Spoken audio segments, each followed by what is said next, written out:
This is Sridhar Kadari, senior journalist, managing editor, we media news. ఇప్పుడు మనము Mahalakshmi LPG centre అధినేత అశోక్ కుమార్ గారిని కలవబోతున్నాము. హైదరాబాద్ మహానగరంలోని సికింద్రాబాద్లో ఒక మధ్యతరగతి కుటుంబంలో పుట్టి అమ్మ నుంచి, నాన్న నుంచి, గురువుల నుంచి స్ఫూర్తి తీసుకొని ఒక వ్యాపారవేత్తగా ఎదిగి సంపద సృష్టిస్తూ ఉపాధి ఇస్తూ వస్తున్న సంపాదనను సమాజ సేవా కార్యక్రమాలకు ఖర్చు పెడుతున్నారు. ఆయన సాధించిన విజయాలు ఏంటి అనేది ఇప్పుడు మనం అశోక్ కుమార్ గారి మాటల్లో విందాం. ఎవరైతే ఈ దేశానికి, మన కుటుంబానికి ఉన్నతమైన విలువలు ఇస్తారో వాళ్ళే ఉన్నతమైన శిఖరాలకి మనం దేశానికి ఇచ్చే అభ్యున్నత అని భావిస్తున్నాను. నేను మా తల్లిదండ్రులని ఉన్నతమైన విలువలు గల కుటుంబంలో పుట్టిన కాబట్టి నేను చాలా గర్విస్తున్నాను. ఆర్థికం అనేది అర్జన పైన ఉంటుంది. స్వార్జితము తల్లిదండ్రుల నుంచి వచ్చిన పిత్రార్జితం పైనుంచి వచ్చింది కాకుండా, అది కాకుండా రెండో ఆర్జితాలు ఉంటాయి, పరార్జితాలు కూడా ఉంటాయి. అవి కాకుండా విలువలతో కట్టుబడి దేశ సమున్నతికై, మన కుటుంబ అభివృద్ధికై, అదేవిధంగా మన సంఘానికి నేను ఉన్నాను అనేసి ఒక విలువలను ఇవ్వడానికే ఈ కుటుంబంలో ఒక మనిషిగా, ఒక సిటిజన్గా ఉండాలని నేను భావిస్తున్నాను. అదే మా తల్లిదండ్రులు నాకు నేర్పించిన పాఠం. మా నాన్నగారు దైవ సమానులు శ్రీ దూపకొండల నాగభూషణం గారు. చాలా విలువలతో ఆయన జీవితం మాకు దర్పణం లాంటిది. వారి యొక్క జీవితం అనుసరణే నాకు భగవద్గీతగా నేను భావిస్తుంటాను మా తల్లిదండ్రులది. వాళ్ళ యొక్క తల్లిదండ్రులు కూడా వీకర్ సెక్షన్గా ఉండేటప్పుడు మా నాన్నగారు ఎక్కడో కుగ్రామం నుంచి కాలినడక హైదరాబాద్ రావడం జరిగింది 1930s. ఆ తర్వాత వేరే దగ్గరలో పనిచేస్తూ స్వయంగా వ్యాపారంలోనికి దిగి ఆ రోజున్న రాజకీయం అంటే ఈరోజు పవర్ పాలిటిక్స్ లాగా ఉండా దేశానికి, ప్రజానికి ప్రయోజనకరంగా ఉండే, మనకి స్వాతంత్రం రాకముందు రాజకీయాల్లో ఉండి స్వాతంత్రాన్ని ఏ విధంగా తెచ్చుకోవాలి అనే సమూర్తమైన విలువలతో పాటుపడిన వ్యక్తి. ఆర్థికంగా అతి సామాన్యమైన కుటుంబం అయినా కూడా బొట్టకి లోటు కాకుండా మేము పెంచున్నారు. ఎప్పుడు మేము డబ్బు పరంగా కానీ ఆర్థిక పరంగా కానీ తక్కువైంది కాబట్టి నేను ఎడ్యుకేషన్ ఇవ్వలేను, వాళ్ళకి విద్యాభ్యాసం ఇవ్వలేనని మేము చింతించకుండా మా యొక్క మనుషుల్ని దోచుకొనేసి మాకు ఏ విధంగా కావాలని అందరికీ అభ్యాసాలు కానీ, విద్యాబుద్ధులు కానీ, ముఖ్యంగా ఏ విధంగా బతుకుబండ చేసుకోవాలి, ఏ విధంగా ఉన్నత విలువలతోని జీవనం సాధించాలనే మహోత్తరంగా కష్టానికి కష్టే ఫలి, ప్రతి కష్టానికి ఫలితం ఉంటుంది. ఆ ఫలితాన్ని సమున్నతంగా వాడుకోవాలి. వచ్చిన డబ్బుని నాది అనుకోకుండా మళ్ళీ అందరిది, మన కుటుంబానికి కానీ మనం చేసే విధానంలో ఏ విధంగా ఉండాలి, డబ్బు ఆర్జించడమే కాదు ఉపయోగించడంలో కానీ ఖర్చు చేయడంలో కూడా ఏ విధంగా చేయాలనే ఉద్దేశము, ప్రధానమైన ఉద్దేశంతో వాళ్ళకి నాకు విలువలు ఇచ్చినారు. కాబట్టి మా కుటుంబంలో 7 సంతానంలో అందరూ గ్రాడ్యుయేట్స్ అయినారు. 2 మాత్రం అండర్ గ్రాడ్యుయేట్స్ ఉండిపోయినారు. అదేవిధంగా మేమంతా పోస్ట్ గ్రాడ్యుయేట్, నేను కానీ, మా సిస్టర్స్ కానీ, మా బ్రదర్స్ కానీ ఆల్ ఆర్ గ్రాడ్యుయేట్స్ అండ్ ఏవో గ్రాడ్యుయేట్స్ ఓన్లీ. కాబట్టి అంతకంటే మంచి కుటుంబం ఏముంటుందో ఇంకా చెప్పాల్సిన అవసరం లేదు. మా అమ్మగారు దూపకొండల ఈశ్వరమ్మ, దైవ సమానురాలు. ఆవిడ కూడా ఒకప్పుడు మన రాజకీయంలో వెళ్ళే ముందు ఎప్పుడన్నా సరే కంకి కొడలు ఉండేది, లేదంటే గాడెద్దులు ఉండేది. కంకి కొడవలి అనేదానికి సార్ ఎవరైతే తప్పు చేస్తారో వాడిని కట్ చేయాలి, ఐదేవతో మంచిగా ఆహారం ఇస్తారో అది తినాలి అనేది అప్పుడు అనుకునేవాడిని. వాళ్ళు ఎందుకండి అట్లాంటిది ఆ మారణాయుధాలు పెట్టుకున్నారని నాకు అనుమానంగా ఉండేది. ఎందుకంటే మేము చిన్నతనంలో వాట్ వి లర్న్ అదేవిధంగా. కానీ వాళ్ళ యొక్క సిద్ధాంతాలని ఏ విధంగా ప్రతి వాడికి సిద్ధాంతాలు, మీరు ప్రతి రాజకీయ సిద్ధాంతాలు చూసుకున్నప్పుడు జీవనానికి ప్రతిబింబంగా ఉండాలనే రాజకీయ సిద్ధాంతాలు ఉంటాయి. అదే మా అమ్మలో కూడా నేను చూసుకోవడం జరిగింది.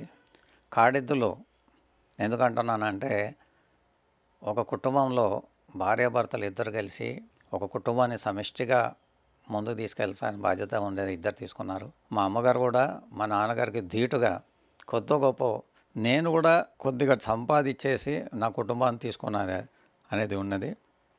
ఈరోజు చిన్న కూలీ నాలి చేసుకున్న వాళ్ళు కుటుంబంలోకి వెళ్ళడానికి కూలీ పని చేసుకుంటారు భార్యాభర్తలు. అదేవిధంగా మా ఇంట్లో కూడా మా అమ్మగారు కూడా వివిధ స్వయం వృద్ధి అంటే వ్యాపారానికి సంబంధించుకోనండి, చిన్న చిన్న డైరీ లాంటిది కానీ, అదేవిధంగా పచ్చళ్ళు లాంటిది కానీ క్రియేట్ చేసుకునేది, సంపాదించడం ఏంది అని తెలుసుకునేది.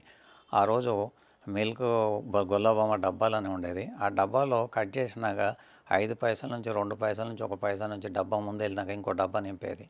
అది అనేది మన దాంట్లో, మన భారతదేశంలో మా అమ్మగారు నేర్పించిన ఏ విధంగా అయితే ప్రతి పైసను కూడబెట్టుకోవాలి, అదే కూడబెట్టిన పైసలు ఏ విధంగా ఖర్చు చేయాలనేది కూడా ఎప్పుడు కూడా మా అమ్మగారు సార్ మనకు డబ్బు లేదు కాబట్టి సర్దుకుపోవాలి అనేది ఎప్పుడు మాకు నేర్పించలేదు. డబ్బు లేదని కాదు, ఏ విధంగా అయితే సమకూర్చుకోవాలనే దానికి సముపార్జన చేయడానికి ఆ జిజ్ఞాస అనేది నీ దాంట్లో రావాలి, ఆ పట్టుదల అనేది నీ దాంట్లో రావాలి. ఈరోజు నీకు ఏరోప్లేన్ కొనాలంటూ కూడా ఆలోచించు. ఏరోప్లేన్ కొనాలన్నప్పుడు కూడా నువ్వు దానికి ఏ విధంగా కష్టపడతావు అనుకోండి. అదేవిధంగా నేను ఏరోప్లేన్ కొంటాను సైకిల్ కొనొద్దని అనుకోకూడదు. సైకిల్ కొంటూ ఏరోప్లేన్కి వెళ్ళాల్సిన ఏదైతే పదాలు ఉంటాయో, మెట్లు ఉంటాయో, సోపానాలు ఉంటాయో దాని విధంగా ఖర్చించుకోవాలి. కానీ పైన మెట్టు ఎక్కేసి కింద దబాలు మనం పడపోకూడదు అనేసి జీవిత సత్యాలని మాకు నికష్టంగా చెప్పింది. మా నాన్నగారు కేవలం ప్రీ ఎలిమెంటరీ స్కూల్లో చదివి ఉన్నాడు. మా అమ్మగారు మాత్రం నేను చెప్పకూడదు ఇల్లిటరేట్ అనేవాళ్ళు. వాటి ఇల్లిటరేట్ అనేది భాష మా అమ్మ వేరేగా చెప్పినారు. స్కూల్కి వెళ్ళి చదివిన వాళ్ళు కానీ రాత నేర్చుకున్న వాళ్ళు మాత్రమే లిటరేట్స్. రాత నేర్చుకున్న వాళ్ళు ఇల్లిటరేట్ కాదరా బాబు. లిటరేట్ అనేవాళ్ళు లోకాన్ని చూసిన వాళ్ళు, లోకాన్ని ఆస్వాదించిన వాళ్ళు, లోకాన్ని మంచి చెడులు తీసుకున్న వాళ్ళు, లోకాన్ని మళ్ళీ వాళ్ళ పిల్లలకి అనువాదించుకోవాళ్ళు, సంఘంలో ఏ విధంగా పనిచేసుకోవాలని నీతి సూత్రాలను చెప్పేది కూడా లిటరేట్ అంటారు. కాబట్టి మా అమ్మని అడిగేసరికి నాన్న నీకు రాయడానికి రాదు, నీకు 2వ తరగతి రాదు, 3వ తరగతి రాదు, నువ్వు లిటరేట్ అంటే నేను ఒప్పుకోనండి. She is a much literate by way of social literacy అనేది బాగా హై వాల్యూస్ ఉన్న అమ్మగా నేను భావిస్తుంటాను. అదేవిధంగా she use to tell the tales, ఏ విధంగా నిజాం గవర్నమెంట్లో రజాకార్ మూమెంట్ ఏ విధంగా ఉంది, అదేవిధంగా మా నాన్నగారు రాజకీయంలో వేసినప్పుడు ఏ విధంగా డబ్బులు వేస్ట్ చేసుకున్నారు. ఎందుకంటే నాన్నగారు ఏమో సంపాదించిన దానికి మళ్ళీ సమాజానికి ఇవ్వాలనేసి మా నాన్నగారు ఊహ ఉంటే, నా కుటుంబంలోనే చూడండి ఎవరన్నా తల్లి కూడా వాళ్ళ కుటుంబంలో వాళ్ళ పిల్లల్ని కానీ ఏ విధంగానే ఎవరైనా దెబ్బ తగిలినప్పుడు కానీ, వాళ్ళని ఎవరైనా మాట్లాడినప్పుడు కానీ పైన పడేసి రక్కేస్తారు. ఆ విధంగా ప్రతి ఇండియాలో, భారతదేశంలో ఉన్న ప్రతి మహిళకి అదొక ప్రత్యేకమైన అనుగుణం మనకు తరతరాలుగా మనకి వచ్చిన ఒక సంప్రదాయబద్ధంగా ఉంది. కాబట్టి మా అమ్మగారు ఎప్పుడు అనేవాళ్ళు, మీరు ఏం చేసినా పర్లేదు కానీ నా కుటుంబాన్ని చూడాల్సిన బాధ్యత మీదే. అదేవిధంగా నేను నా కుటుంబంలో చేసినప్పుడు దాని మీద నేను చూసుకుంటాను అనేసి ఆ సమున్నత మహత్వ వ్యక్తిగానే నేను మా అమ్మగారిని చూస్తాను. కానీ అదేవిధంగా ఎప్పుడైతే నాకు 20 సంవత్సరాలు రాగానే సార్ నీకు ఓటర్ ఐడి వచ్చిందండి, మీరు ఓటర్ ఐడిలో మీరు ఓటేసుకోవడానికి అర్హులు అన్నారు. కానీ మేము మాత్రం 20 సంవత్సరాల తర్వాత నేను మా కుటుంబంలో ఒక వ్యక్తి, మీతో పాటు నేను కూడా ఈ బాధ్యతను మోస్తాను అనేసి నేర్పించిన వ్యక్తి. కాబట్టి వారి కుటుంబంలోనే నాకు సహజీవనంలో ఏ విధంగా కుటుంబ పోషణ ఏ విధంగా చేయాలి, మనం కూడా ఏ విధంగా వాళ్ళ దాంట్లో భాగస్వామి కావాలనేది కుటుంబ వ్యవస్థ నుంచి నేర్చుకున్నప్పుడే అదేవిధంగా మనకి సంఘ వ్యవస్థ నుంచి కానీ దేశ వ్యవస్థ నుంచి నేర్చుకోవచ్చును అనే ఒక మూల సూత్రాలని మా అమ్మ ద్వారా నేను నేర్చుకోవడం జరిగిందండి. ప్రతి సంవత్సరంలో నేను చిన్నప్పటి నుంచి ఇంతవరకు ప్రతి వాళ్ళు మీరు ఎల్కేజీ వెళ్ళినప్పుడు సార్ మీరు డొనేషన్ ఎంత కడతారా అంటారు. కానీ ఈరోజు నేను 1వ తరగతి తర్వాత ఇంతవరకు పిహెచ్డీ చేస్తున్నాను. అదేవిధంగా పిహెచ్డీ లాస్ట్లో నేను పిహెచ్డీ చేసుకోకుండా నేను పేపర్లు ఎదుర్కోవడం జరిగింది. అదేవిధంగా లా చేసుకున్నాను, మాస్టర్ ప్రోగ్రామ్ చేసుకున్నాను, ఇంటర్నేషనల్ మేనేజ్మెంట్ హేగ్ యూనివర్సిటీని చేసినాను. అన్నిటికీ ఈ సొసైటీ నాకు డబ్బులు ఇచ్చింది. ఏ విధంగా అంటారా, నేను మొదట్లో నైబర్హుడ్ స్కూల్స్ అని ఈరోజు చెప్తున్నారు. కానీ మొట్టమొదట్లో మనం స్వాతంత్రం వచ్చినప్పుడు కానీ, అదేవిధంగా మొదటి రోజుల్లో 70 సంవత్సరాల ముందు కానీ అవన్నీ నైబర్హుడ్ స్కూల్స్. ఎంత పెద్దోడన్నా పక్కన స్కూల్లో చేర్పించేవాళ్ళే. ప్రతి ఊళ్ళో కానీ ప్రతి గ్రామంలో కానీ గవర్నమెంట్ స్కూల్స్ అనేవి ఉండేవి. ఆ రోజు జమీందారులో చాలా పెద్ద ఉన్నవాళ్ళు మిషనరీ స్కూల్స్ అనేవాళ్ళు, అదేవిధంగా రెసిడెన్షియల్ స్కూల్ అనేవాళ్ళు, లేదా ఎప్పుడన్నా డెహ్రాడూన్ స్కూల్ అనేవాళ్ళు. కానీ అట్లాంటిది అందని ద్రాక్షలాగా ఉండేది. కానీ అందని ద్రాక్ష కాదండి, మీ ఇంట్లోనే నీ దగ్గర తేనేది మీ పక్కన ఉన్న స్కూల్లోనే తేనె ఉంటుంది అనేసి నేర్పించి నా పక్కన ఉండే స్కూల్లోనే మేము జాయిన్ అయినామండి. First government school. కానీ దాన్నే మా వాళ్ళంతా గుడిసె స్కూల్ అనేవాళ్ళు. ఎందుకంటే అది గుడిసెలో మేము చదువుకున్నాం కాబట్టి. మీరు ఎప్పుడన్నా అర్బన్లో వెళ్ళినప్పుడు గుడిసెని ఎక్కడైనా చూసుంటాం కాదు, మా స్కూల్ మాత్రం గుడిసె స్కూల్ అనేవాళ్ళు అండి. చాలా ప్రశస్త్యమైన స్కూల్లో ఆ రోజు మా మాస్టర్లు, ఈరోజు ఎవరైతే మాస్టర్స్ మాకు చెప్పినారో ఆ మాస్టర్ ఈరోజు కూడా నా కళ్ళలో తిరుగుతారు. ఎందుకంటే కళ్ళలో మనం మోసుకున్నప్పుడు ఆ మాస్టర్ను నువ్వు నేర్చుకున్నప్పుడు ఆ మాస్టర్ నీకు కనబడతారా అనుకున్నప్పుడే అది విద్య నేర్పించిన ప్రథమ గురు దైవతో సమానం. కాబట్టి వాళ్ళ దగ్గర నేను నేర్చుకున్నాను. తర్వాత 4వ తరగతి 5వ తరగతి తర్వాత అది మళ్ళీ ఒక గవర్నమెంట్ స్కూల్లోనే సీతాఫలమండి గవర్నమెంట్ స్కూల్లో 1 సంవత్సరం 2 సంవత్సరాలు చేయడం జరిగింది. ఇమీడియట్గా మోడల్ స్కూల్ అనేసి ఉస్మానియా యూనివర్సిటీ క్యాంపస్ తాలూకు ఒక స్కూల్ కొత్తగా చేయడం జరిగింది 1970స్లో. ఇమీడియట్గా 71లో మోడల్ స్కూల్కి షిఫ్ట్ చేయడం జరిగింది. ఆ టైంలో నేను చెప్పేదేమంటే 7th క్లాస్కి మేము ఏబిసిడీలు నేర్చుకున్నాం. 7th క్లాస్లో ఏబిసిడీలు మెల్లమని నేర్చుకున్నాక ఆ తర్వాత 8th క్లాస్కి వెళ్ళినప్పుడు ఆ మోడల్ స్కూల్ అనేది యూనివర్సిటీ క్యాంపస్ ఉంటుంది కాబట్టి ఇంగ్లీష్ చెప్తే మాకు సంస్కృతంలాగా అనిపించేది. కాబట్టి ఈరోజు మా సంస్కృతం చెప్పిన తెలుగు కూడా మనకి సంస్కృతంలాగా అనిపిస్తుంది. ఎందుకంటే జనాలు తెలుగును మర్చిపోయినారు ఈ రోజుల్లో. కాబట్టి అప్పుడు మాత్రం మేము తెలుగుని స్వచ్ఛంగా తెలుగునే ఇంగ్లీష్ సంస్కృతంగా అనుకున్నాం. ఎందుకంటే సంస్కృతం మన దేశ భాష. కాబట్టి ఆ మోడల్ స్కూల్లో చదివినది 8th, 9th, 10th మోడల్ స్కూల్లో చదివినాను. తర్వాత అంబేద్కర్ కాలేజీలో ఇంటర్మీడియట్ చదవడం జరిగింది. దానికి కూడా మీకు కారణం చెప్తాను.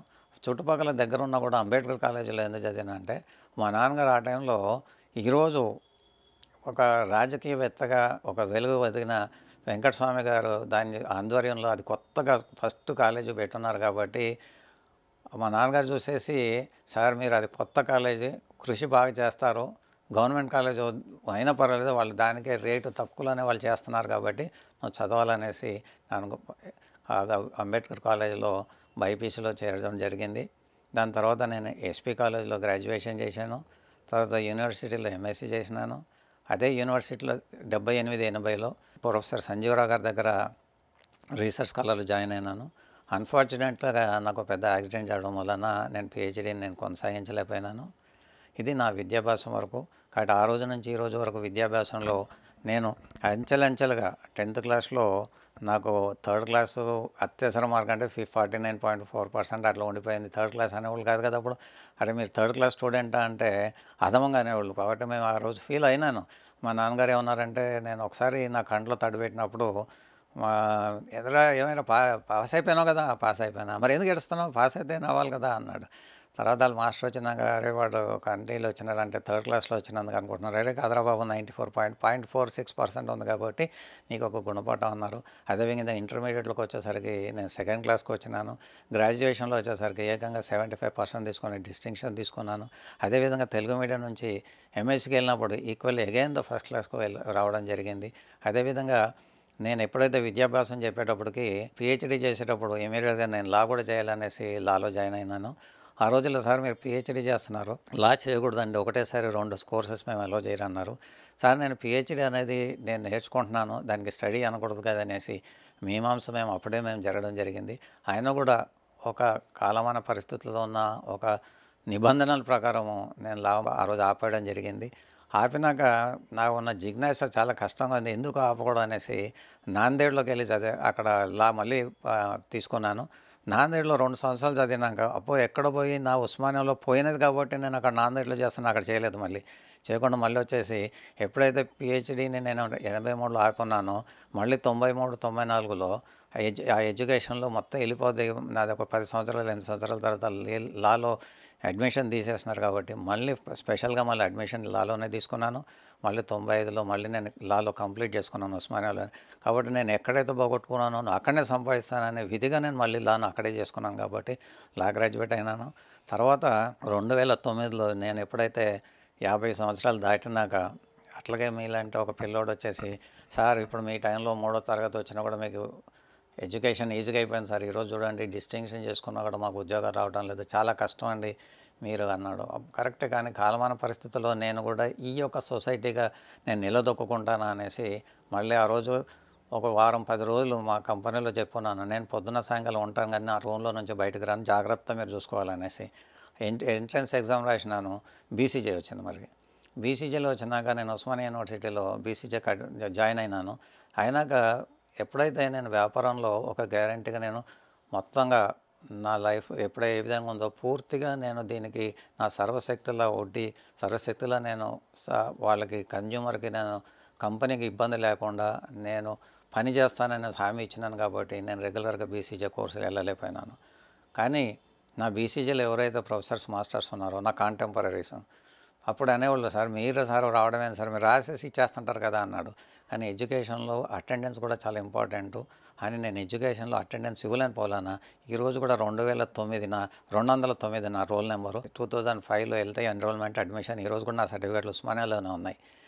అదేవిధంగా తర్వాత మరి ఒకసారి వచ్చినప్పుడు, సార్ ఈ విధంగా పరిస్థితి బాగోలేదు, గవర్నమెంట్లో చాలా ఇబ్బందులు ఉన్నాయి, మీలాంటి వాళ్ళు పక్కన వెళ్ళిపోతే మరి రాజకీయ ప్రక్షాళన ఏ విధంగా కావాలి, కాబట్టి మీరంతలో మీరు డబ్బులు సంపాదించుకున్న కొండిపోతారా అన్నప్పుడు 2009లో పూణేలో Maharashtra Institute of Technology Mahesh దాంట్లో ఏకైక ప్రోగ్రాం ఉండింది, full time programme, master programme, MPG master programme in గవర్నమెంట్కి. నేను అక్కడ జాయిన్ అవ్వడం జరిగింది. ప్రతిరోజు పొద్దున ఒక క్లాస్ తీసుకునేవాడిని. అవుట్ కేసెస్లో రాత్రి బస్ క్యాచ్ చేసుకొని హైదరాబాద్కి వచ్చేసేవాడిని. హైదరాబాద్లో పొద్దునంత ఉండేసి మళ్ళీ రాత్రి క్యాచ్ చేసుకుని వెళ్ళేవాడిని. ఏకంగా సంవత్సరంలో 100 సార్లు 150 సార్లు Pune to Hyderabad bus travelling చేసుకొని నేను దాన్ని పర్ఫెక్ట్గా నేను చేసుకోవడమే కాకుండా 54 సంవత్సరాలు ఉన్నప్పుడు ఉత్తమ విద్యార్థిగా నేను వాళ్ళ దగ్గర ద బెస్ట్ పార్టిసిపెంట్ అవార్డుగా నేను తీసుకున్నాను. బెస్ట్ స్టూడెంట్, బెస్ట్ పార్టిసిపెంట్గా చేసుకున్నాను. అదేవిధంగా ఛత్తీస్గఢ్లో కూడా నేను సెఫాలజీ స్టడీ చేసినప్పుడు బెస్ట్ పార్టిసిపెంట్ అవార్డు తీసుకున్నాను at the age of 54. And another person వాళ్ళు రాసుకున్నారనమాట, సార్ 30 ఏళ్ళ కంటే ఎక్కువ వాళ్ళు తీసుకురాకూడదు. అక్కడ శేషన్ గారు దానికి మెయిన్ కోఆర్డినేటర్ ఉన్నప్పుడు రాసినాను, సార్ దీనికి మీరు ఏ విధంగా ఏజ్ని నాకు లింక్ చేస్తున్నారు, నా యొక్క మనసుని, నా యొక్క ఉత్సాహాన్ని మీరు చూసుకోండి అన్నప్పుడు యాజ్ అ స్పెషల్ ప్రొవిజన్గా నాకు కన్సిడర్ చేయడం అయింది. ఆ స్పెషల్ ప్రొవిజన్ని నేను వాళ్ళతో పాటు ఏకంగా 60లో 20కి ఏ విధంగా చేసుకున్నానో అదేవిధంగా 54 సంవత్సరాల్లో ఆ యొక్క 21-22 సంవత్సరాలతో ధీటుగా నేను వెనకాల వెళ్తూ నాకు హెల్ప్ చేయండి అని చెప్పకుండా వాళ్ళకు ముందు నిలబడి నేను పనిచేశాను. కాబట్టి యాజ్ అ సోల్జర్గా కంప్లీటెడ్ మై ఎడ్యుకేషన్. ఈరోజు కూడా 2009 తర్వాత 2014లో కూడా నా యొక్క థీసిస్ నేను చేయలేకపోయినాను. కాబట్టి మళ్ళీ పిహెచ్డీని కొనసాగించడానికి మాలిక్యులర్ బయాలజీలో ఈరోజు నాకు DNA mutagenic effects of the mitochondria అనేసి స్పెషల్ దాని మీద మళ్ళీ నేను సబ్జెక్ట్ 2018లో కూడా ఎన్రోల్ చేయడం జరిగింది. అన్ఫార్చునేట్గా నాకైతే ఎన్రోల్ చేసుకున్న స్టేట్ స్కాలర్ సిక్ అయిపోయిన మూలాన నేను చేయలేకపోయినాను. అప్పుడు అనుకున్నాను కొన్నిసార్లు ఇదేమన్నా దైవజ్ఞం ఉంటుంది. ఈరోజు నేను ఫస్ట్ పిహెచ్డీ చేయలేకపోయినాను. సెకండ్ పిహెచ్డీలో జాయిన్ అయినప్పుడు మా మాస్టర్ లేరు. ఆయన కూడా ఈరోజు 63-64 సంవత్సరాలు ఉన్నా కూడా ఇంకా 36 ఏళ్ళు నా దగ్గర ఉంది. కాబట్టి నేను చేయగలన ధీమాతో నాకైతే అనిపిస్తుంది. కాబట్టి ఎడ్యుకేషన్ అనేది నా కుటుంబ పరంగా నేను చాలా సాటిస్ఫైడ్ పర్సన్. కాబట్టి ఎడ్యుకేషన్ అనేది కేవలం చదవడానికి వద్దు, దాని అప్లికేషన్ అనేది చాలా ఇంపార్టెంట్ అనేసి నేను ప్రగాఢంగా నమ్ముతున్నానండి. నేను మీకు మొదట్లోనే చెప్పున్నాను, మా తల్లిదండ్రులు నేర్పించిన విద్యలో నేను ఏదాన్ని కూడా తప్పు చేయకుండా త్రికరణ శుద్ధిగా నేను చేస్తున్నాను. ఏ విధంగా అయితే డిసెంబర్ 12, 1988లో నేను స్థాపించడం జరిగింది. ఎప్పుడైతే డిసెంబర్ అనగానే మీకు తెలిసి ఉంటుంది, సార్ డిసెంబర్లో అనేది శూన్యమాసం ఉంటుంది సార్, ఎవరు పనిచేయరు, డిసెంబర్లో ఎందుకు చేస్తున్నారు అన్నాడు. నేను దాని మీద నా యొక్క కాన్షియస్ మీద నేను పనిచేస్తాను. దైవం అనేది నా వెంబడి ఉన్నంతకాలం ఈ డేస్ అనేది నాకేమి ఇబ్బంది కాదనే ఉద్దేశంతో నేను డిసెంబర్ 12, 1988లో ఇది ఓపెన్ చేయడం జరిగింది. ఈ ఓపెన్ చేయడానికి ఒక చరిత్ర కూడా ఉంటుంది. 83లో నేను ఒక వెహికల్ యాక్సిడెంట్ మూలన నాకు తెలియకుండానే నా యొక్క హిప్ జాయింట్స్లో ఇన్నర్ సైడ్లో బ్రేకేజ్ అయిపోయింది. తర్వాత చాలా 4 సంవత్సరాలు అనేది నా డార్క్ డేస్గా వెళ్ళిపోయినాయి. కాబట్టి నేను ఎన్ఎస్ఎస్ 3 ఇయర్స్ క్యాడెట్గా ఉన్నాను. ఎన్సీసీలో బి సర్టిఫికేట్ హోల్డర్గా ఉన్నాను. ఖచ్చితంగా నేను సంఘ సేవలో ఏ రోజు సాయం దొరికినా కూడా నేను పనిచేసేవాడిని. అట్లాంటి physically fit and personality is transformed into physically abled పర్సనాలిటీగా 1985లో నిజాం ఆర్థోపెడిక్ హాస్పిటల్లో వాళ్ళకు ముద్ర వేయడం జరిగింది.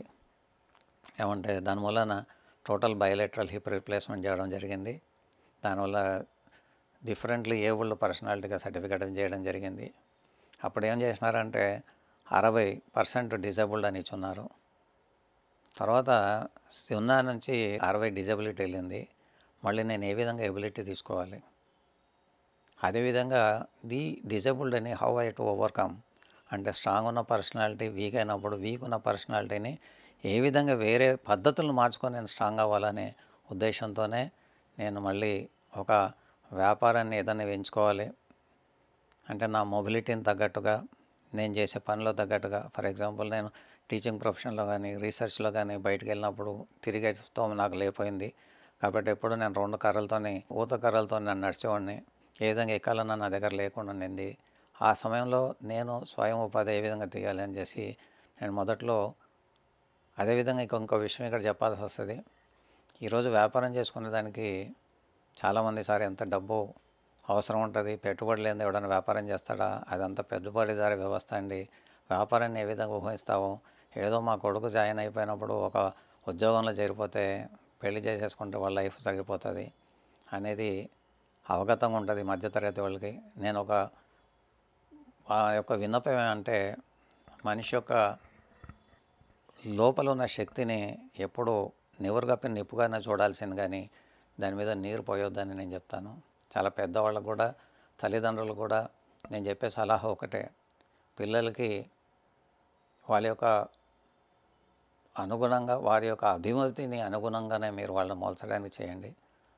వారి అభిమతం, సార్ నేను దొంగతనం చేసి పైసలు సంపాదిస్తాను, లేదా ఏకకాలంగా లక్షాధికారి కోటీశ్వర్లు అవుతాననేసి అట్లాంటిది ఉన్నప్పుడు ఖండించాల్సిన బాధ్యత మీదే.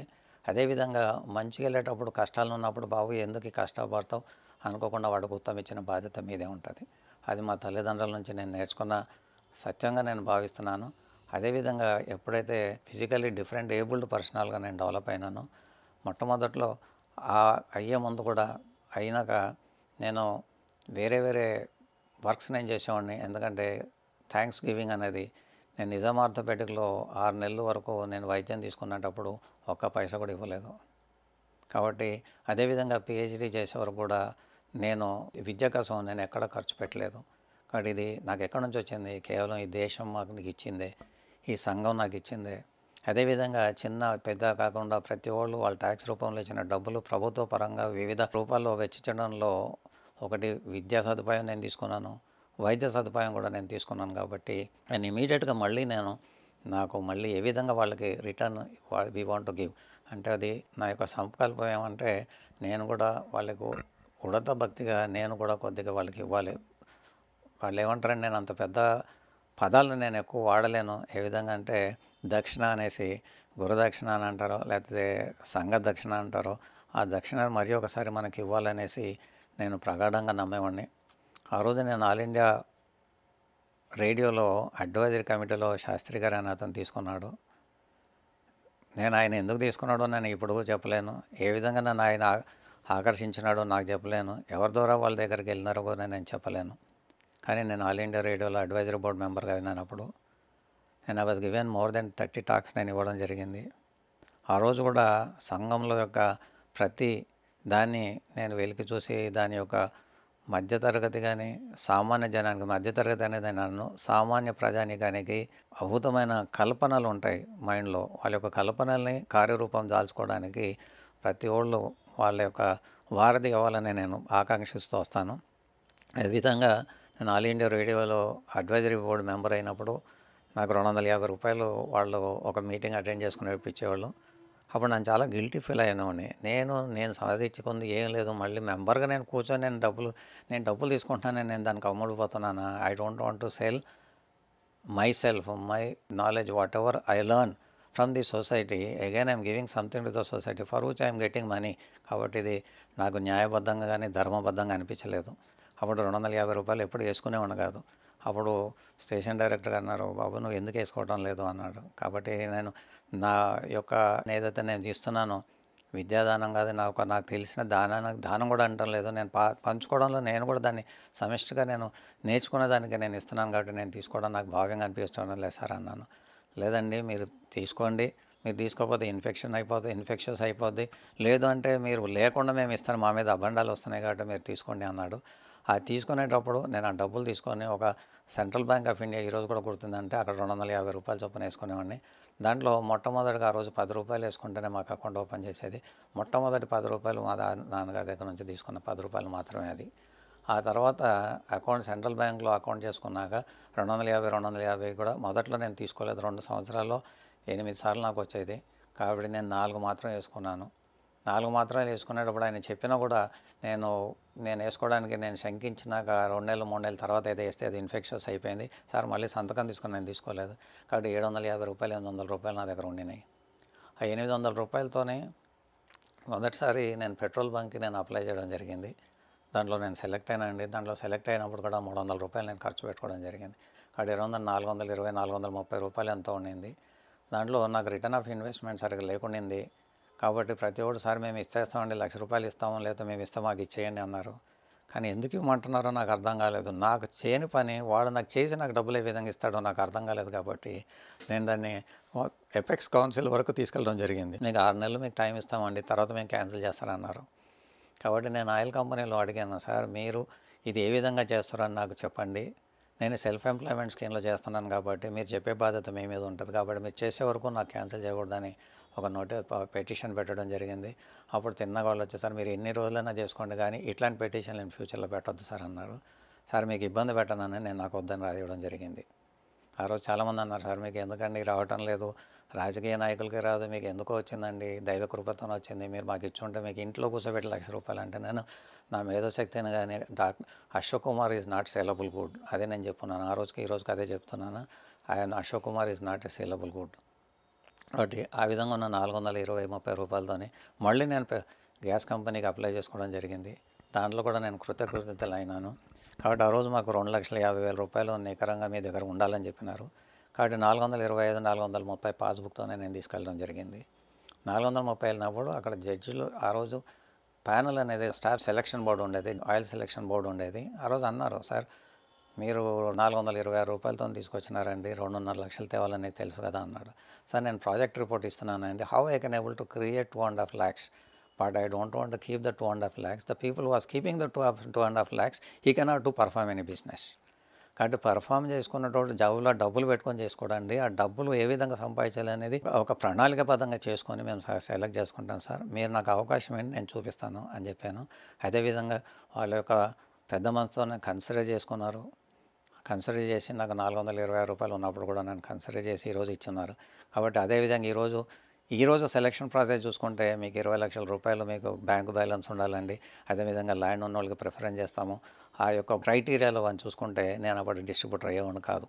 కాబట్టి ఒక మధ్యతరగతి కానీ అదేవిధంగా సామాన్య ప్రజానీకాలు కానీ గవర్నమెంట్ ఒక ఫలితాలను ఇచ్చేటప్పుడు వాళ్ళ యొక్క ఆర్థికాన్ని క్రైటీరియా తీసుకోకుండా వాళ్ళు చేసే విలక్షణమైన విద్యను ఏ విధంగా నేర్చుకున్నారో, సలక్షణంగా దాన్ని ఏ విధంగా మార్చుకోకుంటున్నారో, వారి యొక్క మేధాశక్తిగా ఏ విధంగా ప్రపోజ్ చేసుకుంటున్నారో దాన్ని మీరు పరిగణించాలి. కానీ కేవలం డబ్బును పరిగణించొద్దని మరొకసారి నేను గవర్నమెంట్ వారిని విన్నవించుకుంటున్నాను. ఎందుకంటే ఇదే క్రైటీరియా నేను ఆ రోజు చెప్పుంటే ఈరోజు నేను డిస్ట్రిబ్యూటర్ అయ్యేవాడిని కాదు. కానీ అదే 450 రూపాయలతోనే దగ్గరగా నేను ఈరోజు డిస్ట్రిబ్యూటర్షిప్ చేయడం జరిగింది. ఆ రోజు అడిగినారు నన్ను, ఏ విధంగా చేస్తారో నాకు చెప్పనేసి. నేను కులంకుషంగా చెప్పున్నాను, నేను చేస్తాను, అది చేసి చూపించాను కూడా. ఆ రోజు కొలాటరల్ సెక్యూరిటీ మా అమ్మగారు మా ల్యాండ్ మా ఇల్లు ఉండేది ఒకటి, ఆ కొలాటరల్ సెక్యూరిటీ చూసుకొని నేను ఒక 95,000 లోన్ తీసుకోవడం జరిగింది. 95,000 లోన్ తీసుకునేటప్పుడు నాకు 50,000 లోన్ ఇస్తా అన్నారు. కాబట్టి నేను ఆ రోజు 1,00,000 రూపాయలు లోన్ కావాలని అడుగున్నాను.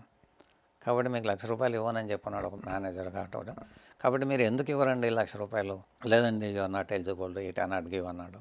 Then I was taken again up to the headquarters, director వరకు వెళ్ళడం జరిగింది. ఆ బ్యాంక్ డైరెక్టర్ వరకు వెళ్ళి you show the rule position నేను I will give it. Immediate అక్కడ నుంచి వచ్చినాక ఈ అబ్బాయికి ఎంత కావాలన్నప్పుడు 2 లక్షల వరకు శాంక్షన్ పొజిషన్ ఇవ్వండి అన్నాడు. 2 లక్షల వరకు శాంక్షన్ పొజిషన్ తీసుకున్నాక మళ్ళీ మేనేజర్ గారు ఈరోజు 2 లక్షలు తీసుకోవాల్సిందే అన్నాడు. నేను 2 లక్షలు తీసుకొని 1 లక్ష కూడా తీసుకున్నాను, 95,000 తీసుకుంటాను. మీరు నా ఎంటైటిల్ క్వశ్చన్ చేసినారు కాబట్టి నేను అడుగున్నాను. But I record only 95,000. Though I required 1 lakh, I take only 95,000. I was taken 95,000 loan from that. And well wishes like you all people, they are extended my cooperation. ఆ విధంగా నేను నా డిస్ట్రిబ్యూటర్షిప్ని కేవలం 95,000 రూపాయలు బ్యాంక్ లోను ద్వారా, అదేవిధంగా చేతుబల దగ్గర. మీకు ఒక విషయం చెప్పాలి ఇక్కడ, నాకు ఇమీడియట్గా మాకు తెలిసిన మా స్టూడెంట్ వాళ్ళ ఫాదర్ రిటైర్డ్ పర్సన్, ఆ టైంలోనే రిటైర్ అయిపోయినాడు. ఇమీడియట్ నా దగ్గరకు వచ్చి ఒక కవర్ ఇచ్చినాడు. సార్ ఇదేం సార్ అన్న, నువ్వు పెట్టుకోరా, నీకు వస్తుంది, నా రిటైర్మెంట్ పైసల నుంచి నేను కొద్దిస్తున్నా అన్నాడు. దాని కవర్ చూస్తే 10,000 రూపాయలు ఉన్నాయి. నేను ఎందుకంటే 10,000 రూపాయలు నోట్ పెట్టేసుకోవాలన్నాడు. తర్వాత మొట్టమొదటిగా నేను హయ్యెస్ట్ ఎక్స్పెండిచర్ చేసింది ఏంటంటే 8,000 రూపాయలు. ఆ 8,000 రూపాయలు కూడా నేను గవర్నమెంట్‌కే కట్టడం జరిగింది. ఎందుకంటే ఆ రోజు గ్యాస్ కంపెనీ పెట్టాలంటే టెలిఫోన్ అనేది కంపల్సరీ అన్నారు. టెలిఫోన్ కంపల్సరీ అన్నప్పుడు నాకు 5 సంవత్సరాలు 6 సంవత్సరాలు వెయిట్ లిస్ట్ ఉంది. దానికి మళ్ళీ గవర్నమెంట్ వాళ్ళు ఇంకో సూత్రం పెట్టున్నారు. ఓవైటీ ఒకటి నాన్ ఓవైటీ అనేసి. ఓవైటీలో కట్టాలంటే 8,000 కట్టాలన్నాడు. కాబట్టి అప్పుడు ఓవైటీ నాకు ఇమీడియట్గా 3 మంత్స్లో కావాలి కాబట్టి ఓవైటీలో 8,000 కట్టేసి మళ్ళీ మా ఫ్రెండ్ వాళ్ళ నాన్నగారికి ఆ 2,000 ఇచ్చిన. సార్ దీనివల్ల ఇచ్చినారు కాబట్టి నేను దీనికి వాడుకున్నాను, ఈ లెక్క అనేసి ఆ 8,000 రూపాయలు ఒక స్లిప్పును అది ఇచ్చి ఆయనకి 8,000 రూపాయలు నేను ఫస్ట్లోనే మీకు తీసేస్తాను ఒక నమ్మకం జరిగింది. కాబట్టి ఎప్పుడైనా మనం వ్యాపారం చేసుకున్నా ఏది చేసుకున్నా కూడా ఇచ్చేవాళ్ళకి మనస్ఫూర్తిగా రావాలి, నేను ముందుకు వచ్చి చేస్తాననేసి. అది నా వ్యాపారంలో వాళ్ళందరూ భాగస్వాములుగా మా వెంబడి ఉన్నారు. ఇంకొక అతనికి డ్రాయింగ్ వేసుకునేటప్పుడు అరే బాబు డ్రాయింగ్ నాకు వేసి ఇవ్వాలరా అంటే నాకు డ్రాయింగ్ రాదు, వేసి ఇవ్వాలన్నప్పుడు నాకు ఏం చేస్తావు అన్నప్పుడు ఆడికప్పుడు 75 పైసలు 60 పైసలు ఉండింది. ఒక స్కెచ్ పెన్ ఒక బాల్ పెన్ తీసి ఇచ్చాను. అన్నిట్లో అప్పుడున్న ఖాళీ ఉన్న పెన్ను అనేది 3 రూపాయలు పార్కర్ ఉండేది. ఆ స్కెచ్ పెన్ అనేది మామూలుగా ఉన్న బాల్ పెన్ అనేది 60 పైసలు ఉండేది. ఆడికి నేను దక్షిణ ఇస్తున్నారా ఈ 60 పైసలతోనూ నాకు రాసి ఇవ్వాలని చెప్పినాను. అట్లాగా నాకు ప్రతి విధంగా ఈరోజు అతను డిప్యూటీ కమిషనర్ లెవెల్లో వెళ్ళి రిటైర్ అయిపోయినాడు. ఇప్పుడు కూడా నేను వాడిని రానే అంటాడు. ఎందుకంటే ఫ్రెండ్షిప్ అనేది ఆ విధంగా ఉంటుంది. We learn several things. ఎందుకంటే ఆ విధంగా నాకు ఇచ్చేటప్పుడు నేను 1985, 82, 83లో నేను హైదరాబాద్ గ్రీన్ సిటీలో నేను అర్జునరావు గారితో పాటు మనం పనిచేసినప్పుడు ఆయన ఆ సెక్షన్లో పనిచేసేవాడంట, నాకు తెలీదు. తర్వాత ఆయనకి ప్రమోషన్ వచ్చి ఆయన అయినాడు. ఆయన నన్ను గుర్తుపట్టినాడు, సార్ మీ యొక్క ప్రజెంటేషన్ నాకు తెలుసును, మీకు నాకు హెల్ప్ చేయాలన్నది కాబట్టి ఒకదానికి మనం పనిచేస్తే దేవుడు కానీ సొంగం కానీ ఏ విధంగా నీకు రిటర్న్లో నీకు ఇస్తుంది అనేసి మీరు ఏదైనా ఆశించకుండా చేసినప్పుడు దానికి ఫలితం కంపల్సరీ వేరే రూపంలో ఉంటుంది. నువ్వు ఆశించి పని చేసినప్పుడు నువ్వు వ్యాపార దృక్పథం అవుతుంది కాబట్టి నీకు పని చేసేది ఎవరికైనా హెల్ప్ అనేది నేను అన్ను ద హెల్ప్ అనేది నీకు కలిగించిన అవకాశంగా నేను భావిస్తాను. ఈరోజు మీరు వచ్చి తీసుకుంటే సార్ మీరు హెల్ప్ చేస్తున్నారు అనుకోకూడదు, నేను ఇది అవకాశంగానే నేను భావిస్తున్నాను. అదేవిధంగా నేను 12/12/1988లో స్మాల్ విధి విధానాలు ఆచరించి నేను తీసుకొచ్చినాను. 88లో జాయిన్ అయిపోయినాక ఇంతవరకు నేను తిరిగి చూడలేదండి.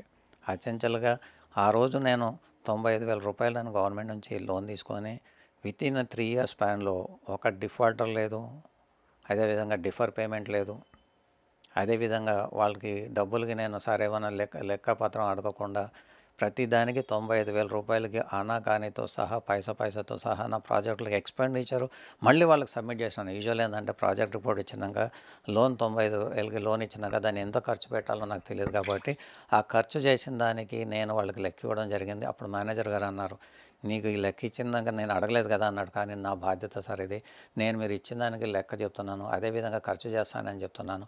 ఆ రోజులో నేను నెలకి 300 రూపాయలు ప్రిసైజ్గా 300 రూపాయలు మాత్రమే నేను తీసుకున్నామండి. మిగతా ఏదిందో అన్ని లోన్స్ కానీ క్రియేట్ చేయడం జరిగింది. అదేవిధంగా నేను స్టేషనరీ ఆ రోజు పెట్టించినప్పుడు ఏడుదో గోపాలరావు ఈ రోజు అయిపోయింది, వెరీ బిగ్ ప్రొడ్యూసర్ అయిపోయింటాడు. ఆ రోజు ప్రింటింగ్ ప్రెస్ ఉండేది, అతనికి ఒక ప్రింటింగ్ ప్రెస్ ఉండేది. అతను ప్రింటింగ్ చేసినప్పుడు అశోక్ గారు నీకు 6 నెలల తర్వాత నువ్వు డబ్బులు తీసుకుంటానండి, నీ రోజు తీసుకోకూడదు అన్నాడు. సరే ఎందుకండి మీరు నా దగ్గర డబ్బులు అడగటం లేదు, ఎట్లా తీస్తారంటే నేను రిజిస్టర్ అందరికి ప్రింట్ చేసి ఇచ్చినాను కానీ ప్లానింగ్ ఫార్మేట్ వేసి ఇచ్చింది నువ్వే, ఇంతవరకు ఎవడు ఫార్మేట్ సరిగా ఇవ్వలేదు, ఆ ఫార్మేట్ నాకు ఏ విధంగా వాడుకుంటాను కదా అన్నాడు. కాబట్టి నాకు మా తల్లిదండ్రులు ఇచ్చిన మంచితనం అనండి, నా వర్క్ స్టైల్ అనుకోండి, ఆ విధంగా నేను గ్యాస్ కంపెనీ 1998లో నేను మొదట్లో మహాలక్ష్మి ఫ్యూయల్ సెల్ అని పెట్టడం జరిగింది. ఫ్యూయల్ సెల్ అనేటప్పుడు సెల్ అనేది చాలా చిన్నది సార్, నేను చాలా చిన్నవాడిని కాబట్టి ఫ్యూయల్ అనేదానికి నేను మొదట్లో ఫ్యూయల్ అంటే ఇంధనానికి నేను ఇస్తాను పెట్టుకుంటానంటే ఒక ఆఫీసర్, పెద్ద ఆఫీసర్ అది వద్దు ఫ్యూయల్ సెల్ నాకు వద్దు, మహాలక్ష్మి ఎల్పిజి సెంటర్ అని పెట్టుకో అన్నాడు.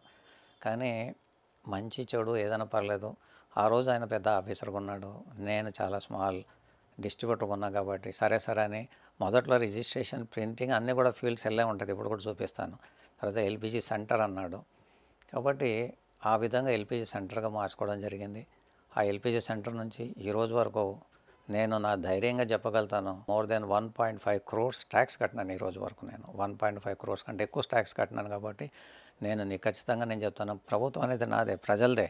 ఈరోజు నేను డెమోక్రసీ ప్రజాస్వామ్యంలో నేను కాబట్టి నా స్వయంగానికి నాకు ఈ రోజు కూడా సార్ మీరు వ్యాపారంలో రాగానే డబ్బులు తక్కువ చేసి కట్టాలండి, ఆడిటర్ చెప్పి ఎంత తక్కువ చేయగలుగుతాం అనుకోకుండా నాకు వచ్చింది నిర్దిష్టంగా ఎంత చేయాలో అంతకంటే మోర్ దెన్ 1.5 కోటి కంటే ఎక్కువే నేను ప్రతిసారి నేను 5 లక్షలు 6 లక్షలు నేను ట్యాక్స్ కట్టుకుంటూనే వెళ్తున్నాను. కాబట్టి అది నాకు సద్గృహంగా నాకు భగవంతుడు ఇచ్చింది, సంఘం ఇచ్చింది కాబట్టి ఇంకా ఎక్కువ పెరగాలి, ఇంకా ఎక్కువ ట్యాక్స్ జోడించాలి. కాబట్టి నేను ఏకైక ద్వయం ఏంటంటే నేను నా సంఘంలో ట్యాక్స్ పేయర్స్ని క్రియేట్ చేయడం విధంగా నేను నా ఎల్పిజి డిస్ట్రిబ్యూటర్ 1988లో నేను క్రియేట్ చేయడం జరిగిందండి. ఆ 1988లో నుంచి 89లోనే నేను అసోసియేషన్ వైస్ ప్రెసిడెంట్గా చదవడం జరిగింది. ఆ రోజుల్లో మాకు ₹3.37 మాత్రమే గ్యాస్ డిస్ట్రిబ్యూటర్లో మాకు ఉండేది. చాలా కష్టంగా ఉండేది. కానీ ఎసెన్షియల్ కమాడిటీ ఈరోజు చూడండి, రేషన్ షాపులో కూడా ₹1 దానికి పావలా ఇస్తూ ఉంటారు. అదేవిధంగా మాకు గిట్టుబాటు అయ్యేది కాదు. కానీ నేను ఎప్పుడు గిట్టుబాటు అయ్యేది కాదు అని నేను అనుకోలేదు. ఈరోజు కూడా మీకు చెప్తున్నాను, గిట్టుబాటు అయ్యేది కాదంటలే. నాకు ₹100 వస్తే ₹95 ఖర్చు పెట్టాలి. కాబట్టి ₹100 వస్తే ₹150 అవసరం అండి నేను ఎప్పుడు అనుకోను. ఈరోజు కూడా నాకు అదే విధంగా పెరుగుతుంటే వెళ్ళిపోతుంది. కాబట్టి నేను న్యాయబద్ధంగా 100% చేసుకుంటూ వచ్చినాను. ఈరోజు నాకు ఏకమొత్తంగా 35 నుంచి 40 వేల కన్జ్యూమర్స్ ఉన్నారు. అదేవిధంగా నా కంపెనీ నా యొక్క నైపుణ్యాన్ని గుర్తించి ఒక ఆంధ్రప్రదేశ్లో సివిల్ సప్లై కార్పొరేషన్ అనే వాళ్ళు రిజైన్ చేస్తున్నారు ఒక డిస్ట్రిబ్యూటర్ని, మేము పని చేయలేమనేసి అల్వాల్ ఏరియాలో. అట్లాంటి ఏరియాని నేను వాళ్ళని తీసుకొని మా కంపెనీలో చేయాలి అన్నప్పుడు నేను తీసుకొని దాన్ని సమున్నతంగా తీసుకెళ్ళి బెస్ట్ డిస్ట్రిబ్యూటర్గా కన్వర్ట్ చేసి 25,000 కన్జ్యూమర్స్ని వాళ్ళకి ఇవ్వడం జరిగింది. అదేవిధంగా ఇంకో 12,000 కన్జ్యూమర్స్ని మళ్ళీ నేను వేరే డిస్ట్రిబ్యూటర్కి ట్రాన్స్ఫర్ చేయడం జరిగింది. ఏ విధంగా అయితే చెట్టుని మనం ప్రూనింగ్ చేస్తే శాఖలను కట్ చేస్తే దానికి షేప్ రావడంతో పాటు దృఢంగా ఏ విధంగా వెళ్తుందో నేను కూడా నా కన్జ్యూమర్స్ని పెంచుకున్నాక వేరే వాళ్ళకి ట్రాన్స్ఫర్ చేసిన అప్పుడు కూడా నాకు దృఢంగా నేను పెంచుకున్నాను. కాబట్టి నా ఆత్మవిశ్వాసం, నేను చేసే పనితనం నేను తీసుకుంటున్నాను. 88 నుంచి ఈ రోజు వరకు ప్రతి సంవత్సరం ఏదో ఒక విధంగా నేను గవర్నమెంట్ మా కంపెనీ వాళ్ళతో మెప్పు పొందుతూనే ఉన్నాను. అవార్డ్స్ తీసుకుంటూనే ఉన్నాను. ఎన్ని అవార్డ్స్ తీసుకుని నేను ఇంక చెప్పలేను, చాలా అవార్డ్స్ ఉన్నాయి. ప్రతి సంవత్సరం నేను తీసుకుంటూనే ఉన్నాను. కాబట్టి నేను ఒక సామాన్య జీవితం తీసుకొని ఒక డిస్ట్రిబ్యూషన్ చేసుకొని ఈ విధంగా మీరు అన్నారు చాలామందికి ఉపాధి కల్పిస్తున్నాను. అది తప్పండి. నేను చాలామందికి ఉపాధి కల్పించడం లేదు. అందరితో పాటు నాతో అనుకుంటూ నేను సమిష్టిగా పనిచేస్తున్నాను. కాబట్టి సంఘంలో మీరు ఉన్నారనుకోండి, మీ ఇంట్లో సిస్టరు ఉండరు, బ్రదర్ ఉండకపోతే నేను ఒక్కడనే సార్ ఒక్కడైపోయినాడు బిక్కు అంటున్నాడు కాబట్టి తల్లిదండ్రులు అని ఫ్రెండ్ లాగా చూసుకుంటూ అంటారు. అదేవిధంగా నా దగ్గర ఉన్న నాతో పాటు కలిసి పనిచేసేవాళ్ళు దగ్గర 35 కుటుంబాలు, పరోక్షంగా ప్రత్యక్షంగా 50 కుటుంబాల వరకు నేను పనిచేస్తున్నాను. కాబట్టి నేను వాళ్ళతో పనిచేస్తున్నాను, వాళ్ళు నాతో పని చేసుకుంటున్నారు. వాళ్ళు నాతో వెళ్ళి సార్ బాగున్నారా అంటారు, నేను సార్ బాగున్నాను అంటాను. ఈరోజు నేను పొద్దున ఊడ్చేటప్పుడు నేను ప్యూన్లాగా కనబడతాను, ఇక్కడ కూర్చున్నప్పుడు ఓనర్లాగా కనబడతాను. సిలిండర్లు తీసుకెళ్ళేటప్పుడు డెలివరీ బాయ్ కనబడతాను, పాయింట్లు నోట్ బిల్లులు రాసేటప్పుడు క్లర్క్లాగా పనిచేస్తాను. కాబట్టి నా యొక్క సీట్లో ఏ పని చేస్తున్నాను దాని మీద ఉంటుంది. కాబట్టి అందరి యొక్క పని ఎవరు చేసినా కూడా నీతి నిజాయితీని పనిచేయాలని నేను దృష్టంగా నమ్ముతాను. కాబట్టి నేను నా వ్యాపారంలో చాలా హాయిగా పనిచేస్తున్నానండి. ఈరోజు నా సక్సెస్ అంతా సంఘానికి వెళ్తుంది. సంఘంలో డెమోక్రసీలో మీరు ఓటేస్తున్నారా?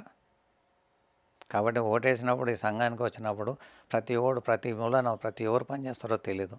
కాబట్టి పుట్టించిన తల్లిదండ్రులు కానీ, నాతో పాటు చదువుకున్న సహ విద్యార్థులు కానీ, నాతో పాటు పనిచేసిన సహ ఉద్యోగులు కానీ, నాతో పాటు ఆడుకున్న నా స్నేహితులు కానీ, నాతో పాటు పాలు పంచుకున్న సోషల్ ఆబ్జెక్టులు చాలామంది ఉన్నారు. కానీ వాళ్ళు కానీ అదేవిధంగా పరోక్షంగా నా వ్యాపారం చేసుకునేటప్పుడు లోన్ తీసుకునేటప్పుడు ₹95,000 తీసుకున్నప్పుడు ఎంతోమంది తెలియకుండానే వాళ్ళ యొక్క పైసలు జమ చేసుకుంటే వాళ్ళ దగ్గర నుంచి కదా నాకు డబ్బులు వచ్చింది. కాబట్టి పరోక్షంగా ఎంతమంది ఉన్నారో నాకు తెలీదు. అదేవిధంగా నేను ఇప్పుడు బయటికి వెళ్ళేటప్పుడు ఆకలి ఉన్నప్పుడు ఒక మంచినీళ్ళు ఇచ్చినప్పుడు కూడా ఆ మంచినీళ్ళతో కూడా నేను బతుకున్నాను. ఫర్ ఎగ్జాంపుల్ నేను 85లో నేను యాక్సిడెంట్ అయిపోయి తర్వాత నేను సర్జరీ చేసుకునేటప్పుడు నాకు 8 మంది దాతలు వచ్చేసి రక్తం ఇచ్చినారు. ఈరోజు కూడా అంటాను, అరే బాబు నీ రక్తాన్ని నేను చేస్తున్నా అంటే రక్తం 120 రోజులు వెళ్ళిపోతుంది. కానీ దాంట్లో నా స్టెమ్ సెల్ అనేది ఈరోజు వస్తుంది. కానీ ఆ రోజు కూడా అరే బాబు నువ్వు ఇస్తున్నావు కానీ నా ఎట్లాంటి వాడు రక్తం ఇస్తున్నానంటే వాడు ఎట్లాంటి వాడు రక్తం ఇచ్చినా నీ రక్తం ఇక్కడ ఉంటే వాడు రిఫైన్ అయిపోతాడు రా బాబు, నీకు ఏమి ఇబ్బంది లేదన్నాడు. కాబట్టి దట్ ఈస్ మై పాలసీ. ఎందుకంటే దీస్ ఆల్ ఎవ్రీ మట్టి కణంలో నేను నడిచేటప్పుడు ఈరోజు నేను పాదాలు వేసుకున్న దానికి ఉన్న తోలు ఏదైతే ఉందో అది ఏ జంతువుతో మనకు తెలియదు. కాబట్టి అదేవిధంగా తయారు చేసిన చర్మకారు ఎవడో నాకు తెలియదు. కాబట్టి ఈరోజు మైకి ఇచ్చిన సౌండ్ ఎక్కడి నుంచి వచ్చిందో తెలియదు. కాబట్టి ప్రతి ఒక్కడుని నాకు భావిస్తుందంటే ఈ యొక్క జీవన గమనంలో ప్రతి ఒక్కరు పరోక్షంగా కానీ ప్రత్యక్షంగా కానీ నాకు సహకరిస్తున్నారు. నేను వాళ్ళకి నాకు నేర్పిస్తున్నారు. ఫర్ ఎగ్జాంపుల్ మీ రోజు నేర్పిస్తున్నారు కాబట్టి నేను మీతో పాలు పంచుకుంటున్నాను. ప్రతిరోజు నేను ఈరోజు విద్యార్థిగానే ఉండిపోవాలనుకుంటున్నాను. కాబట్టి విద్యార్థిగా ఉన్నంతకాలమే నేను నేర్చుకుంటాను కాబట్టి విద్యార్థిగానే నేను కాలం గడపాలని ఉంటాను కాబట్టి విద్యార్థి అన్నాడు ఈరోజు నేర్చుకుని ఉంటాడు రేపు ఇంకా నేర్చుకుంటాడు కాబట్టి దాని యొక్క గొప్పతనం ఎవరికి చెప్పలేనండి. All are equally responsible, there all are good to me, there also make my happy.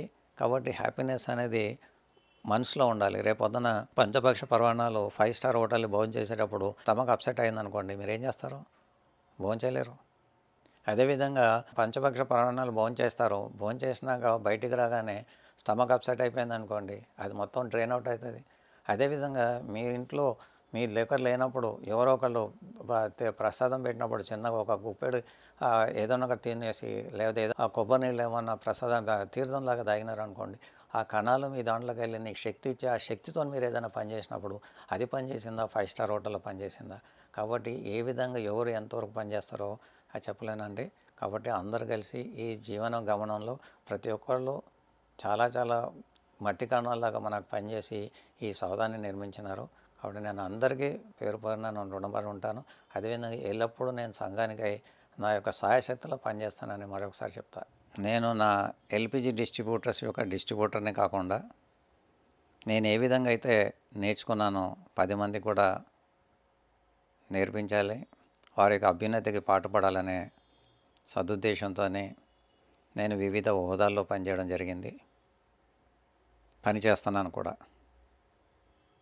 ఎప్పుడైతే నేను పనిచేసేటప్పుడు ప్రతిసారి నేను ట్రబుల్ మేకర్గా ఎప్పుడు పనిచేయలేదు, నేను ఎప్పుడు ట్రబుల్ షూటర్గానే పనిచేశాను. 1988లో డిస్ట్రిబ్యూటర్ అయినాక నేను 1989లోనే నా అసోసియేషన్లో జాయిన్ అవ్వడం జరిగింది. అతి కొద్ది కాలంలోనే Andhra Pradesh LPG distributor association vice ప్రెసిడెంట్గా పనిచేయడం జరిగింది. అప్పుడు గురుతుల్యులో చాలా పెద్ద పెద్ద డిస్ట్రిబ్యూటర్స్ ఉండేవాళ్ళు. వాళ్ళ యొక్క అనంగుజాడిల్లో చాలా చాలా నేర్చుకోవడం జరిగింది. అదేవిధంగా the greater Hyderabad LPG distributors స్థాపక సభ్యుల్లో ఒకరిని. అదేవిధంగా గత 2 దశాబ్దాలుగా నేను దానికి ప్రెసిడెంట్గా నా యొక్క సేవలు అందించుకుంటూ ఉన్నాను. అదేవిధంగా భారత్ గ్యాస్ అనేది నా మాతృ సంస్థ. భారత్ గ్యాస్ డిస్ట్రిబ్యూటర్స్ని ఆల్ ఇండియాలో ఒక ప్రత్యేకంగా చూడాలనే ఉద్దేశంతోనే all India Bharat gas distributor association form చేయడం జరిగింది. అదే కోణంలో మేము associates distributors and associates of Andhra Pradesh and Telangana మేము స్థాపించేసి దానికి కూడా నేను ప్రెసిడెంట్గా సేవలు అందిస్తున్నాను. ముఖ్యంగా ఏ హోదాలో పనిచేసినా కూడా నేను ఒక సైనికుడిగానే పనిచేయడానికి నేను చాలా సిద్ధపడతాను. పీపుల్ ఎవరైతే అసోసియేషన్లో పనిచేస్తున్నారో ప్రతి ఒక్క డిస్ట్రిబ్యూటర్కి, నూకన్ కార్నర్లో ఉన్న డిస్ట్రిబ్యూటర్కి వాడికి ఏ విధంగా ఇబ్బందులు వచ్చినప్పుడు, చేసే విధానాలు చేయలేనప్పుడు మన వాళ్ళకి కంటికి రెప్పలాగా చూసుకొని వాళ్ళకి తగు విధంగా ప్రోత్సహిస్తూ వారి యొక్క తప్పిదాలను వాళ్ళకి ఎక్స్ప్లెయిన్ చేస్తూ అదేవిధంగా వాళ్ళకి చేయకుండా ఉండడానికి ఏ విధంగా చేయాలో అనే మార్గదర్శకాలు ఇవ్వడం అదే అసోసియేషన్గా విధి. కాబట్టి దాన్ని నేను తూచా తప్పకుండా నేను చేస్తున్నానని నేను భావిస్తున్నాను. దాంట్లో నాకు సెల్ఫ్ సాటిస్ఫాక్షన్ అయితే ఉంది. కాబట్టి ఏ విధంగా అయితే డిస్ట్రిబ్యూటర్స్ నాకు ఇది ఇబ్బంది అయిపోయింది అన్నప్పుడు ఆ ఇబ్బంది ఎందుకైంది, ఫర్ ఎగ్జాంపుల్ ఒకతను జిఎస్టీ నెంబర్ ఇచ్చేటప్పుడు జిఎస్టీ అనేది రీకాన్స్టిట్యూషన్ అయినప్పుడు రీకాన్స్టిట్యూషన్లో పాత జిఎస్టీ ఉండిపోద్ది, జిఎస్టీ ఇన్వాలిడ్ అయిపోద్ది. రీకాన్స్టిట్యూషన్ అయిపోయినాక కొత్త జిఎస్టీ తీసుకోవాలి. కొత్త జిఎస్టీ తీసుకున్నప్పుడు కొత్త జిఎస్టీ నుంచి మనకు మంత్లీ రిపోర్ట్ వెళ్తాయి. పాత జిఎస్టీలో మంత్లీ రిపోర్ట్స్ వెళ్ళవు, ఎందుకంటే జిఎస్టీ ఇన్వాలిడేట్ చేస్తున్నారు. అదేవిధంగా ఆయిల్ కంపెనీల వాళ్ళు కానీ పాత జిఎస్టీ నెంబర్ ఉందనుకోండి, దానికి దీనికి ఇంకంపాటబిలిటీ అయిపోయి పేమెంటు ఇన్పుట్ ట్యాక్స్ తీసుకోవడం జరగదు. అట్లాంటిది చాలా కొన్ని క్లిష్టమైనది తెలియకుండా కూడా ప్రాబ్లమ్స్ కూడా అసోసియేషన్ అనేది మనము ముందుకుండేసి మనం చేయాల్సిన బాధ్యత ఉంటుంది. కాబట్టి ఈ విధంగా మేము చాలా చాలా వర్క్ చేస్తున్నాము. అదేవిధంగా మనకి ఉజ్వల కనెక్షన్స్ అనుకోండి, అదేవిధంగా దీపం కనెక్షన్స్ అనుకోండి. దీపం కనెక్షన్ 1995లో వీకర్ సెక్షన్కి ఇచ్చేటప్పుడు సరే ఏ విధంగా ఇవ్వాలి, ఎవరెవరికి ఇవ్వాలి అన్నప్పుడు ఇది మీ గవర్నమెంట్ మీద డిస్క్రిప్షన్లో ఉంటుంది. కాబట్టి గవర్నమెంట్ వాళ్ళు ఎవరికి చెప్పాలో మేము ఇస్తున్నాము. ఇచ్చినాక వాళ్ళ యొక్క సేఫ్టీ అనేది చాలా ఇంపార్టెంట్ ఉంటుంది. కాబట్టి ఆ సేఫ్టీని ఏ విధంగా చేయాలనేసి మేము చాలా చాలా సేఫ్టీ క్లినిక్స్ డెవలప్ చేయడం జరిగింది. నేను నా స్వతహాగా 13 సంవత్సరాల్లో ఏకమొత్తంగా 1000 పైచిలకు 1000కి పైన నేను సేఫ్టీ క్లినిక్స్ స్కూళ్ళలో కానీ, కాలేజీలో కానీ, యూనివర్సిటీ లెవెల్లో కానీ, అదేవిధంగా సొసైటీలో కానీ, సెల్ఫ్ హెల్ప్ గ్రూప్లో కానీ, వీకర్ సెక్షన్లో కానీ, ఈవెన్ రోడ్డు కూడల్లో కానీ, అదేవిధంగా ఈ బస్ స్టాపులో నిలబడేసి ఈ డబ్బు వైద్యం ద్వారా వివిధ కోణాల్లో మేము వాళ్ళకి ఈ సేఫ్టీ క్లినిక్స్ ఆర్గనైజ్ చేయడం జరిగిందండి. నేను గర్వంగా చెప్పుకుంటాను, మోర్ దెన్ 1000 సేఫ్టీ క్లినిక్స్ నేను కండక్ట్ చేసుకున్నాను. సేఫ్టీ అనేది చాలా ఇంపార్టెంట్. ఈరోజు కనుక్కోవచ్చు సార్, నేను 35 సంవత్సరాల నుంచి నేను పనిచేస్తున్న, మా తాత మా అమ్మమ్మ చేసింది, మా అమ్మ చేస్తుంది, నేను కూడా వండుతున్నాను.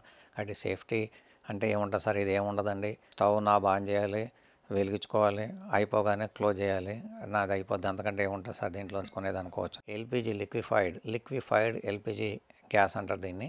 లిక్విఫైడ్ ఎల్పిజి గ్యాస్ అనే దాంట్లో ఎల్పిజిలో అంటే ఏముంటుంది, liquefied petroleum gas. What is the petrol అనే దానికి కార్బన సమ్మేళనాలు.